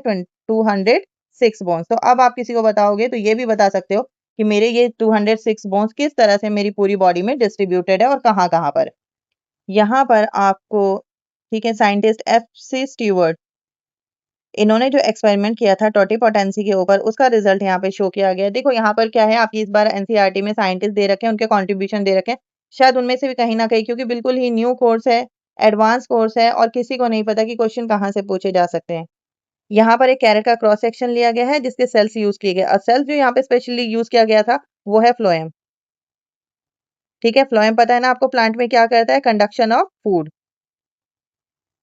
अब उस फ्लोएम को एक कल्चरल मीडियम में डाला गया, ठीक है? इस कल्चरल मीडियम से क्या था सिंगल सेल था वो धीरे-धीरे डिवाइड होना शुरू किया। डिवाइड होने के बाद वो एक मास ऑफ सेल में कन्वर्ट हो गया। अब ये मास ऑफ सेल्स में जो सेल है वो स्पेशलाइज़ नहीं है, हमें नहीं पता कि जाइलम का है, फ्लोएम का है या कौन-सा बॉडी पार्ट क्या बनाएगा। और जब इस पूरे मास ऑफ सेल्स को अगेन एक न्यूट्रिएंट मीडियम में डाला गया, हार्मोन्स जो प्लांट हार्मोन्स होते हैं उनकी ग्रोथ और डेवलपमेंट के लिए, वो सारे आर्टिफिशियली प्रोवाइड किए गए। तो धीरे-धीरे इसके सेल्स किसमें रूट और शूट में डेवलप होने लग गए और देखते ही देखते ये प्लांट एक कंप्लीट प्लांट में ट्रांसफॉर्म हो जाता है और इस प्रोसेस को क्या कहा जाता है टोटीपोटेंसी जो कि हमने लास्ट चैप्टर सेल वाले चैप्टर में भी पहले ही डिस्कस कर चुके हैं ठीक है और ये सेल जिसमें कैपेबिलिटी है कि पूरे के पूरे एक प्लांट में कंप्लीट प्लांट में कन्वर्ट हो जाए इसे कहते हैं टोटीपोटेंट सेल। इस एक्सपेरिमेंट से रिलेटेड यहाँ पर एक टेबल दी गई है और उससे रिलेटेड कुछ क्वेश्चंस है ठीक है। तो what do you conclude about the characteristics of phloem cell of carrot ठीक है। तो आप क्या देख रहे हो जो फ्लोएम सेल थे वो एक कंप्लीट प्लांट में ट्रांसफॉर्म हो गए तो यानी कि इनमें कैपेसिटी है ना इन सेल में कि ये पूरे पूरे कंप्लीट प्लांट में ट्रांसफॉर्म हो जाए और ऐसे सेल्स को क्या कहा जाता है टोटीपोटेंट सेल्स। तो यहाँ पर फ्लोएम सेल्स के कैरेक्टरिस्टिक्स क्या है ये एक टोटीपोटेंट सेल है। नेक्स्ट क्वेश्चन है in which of the three combination would you obtain the highest and lowest biomass. देखो बायोमास इंक्रीज इन्होंने दिखाया कि किस तरह से उनके वेट में इंक्रीज हुआ है ठीक है। तो सबसे ज्यादा मास इंक्रीज हमें कहाँ दिखा रहे हैं सेकंड के केस में दिखा रहे हैं जहाँ 20% इंक्रीज है। बाकी फर्स्ट और थर्ड में क्या हो रहा है रिडक्शन ही हो रहा है ओवरऑल जो फ्रेश वेट है as compared to the initial weight of the cell.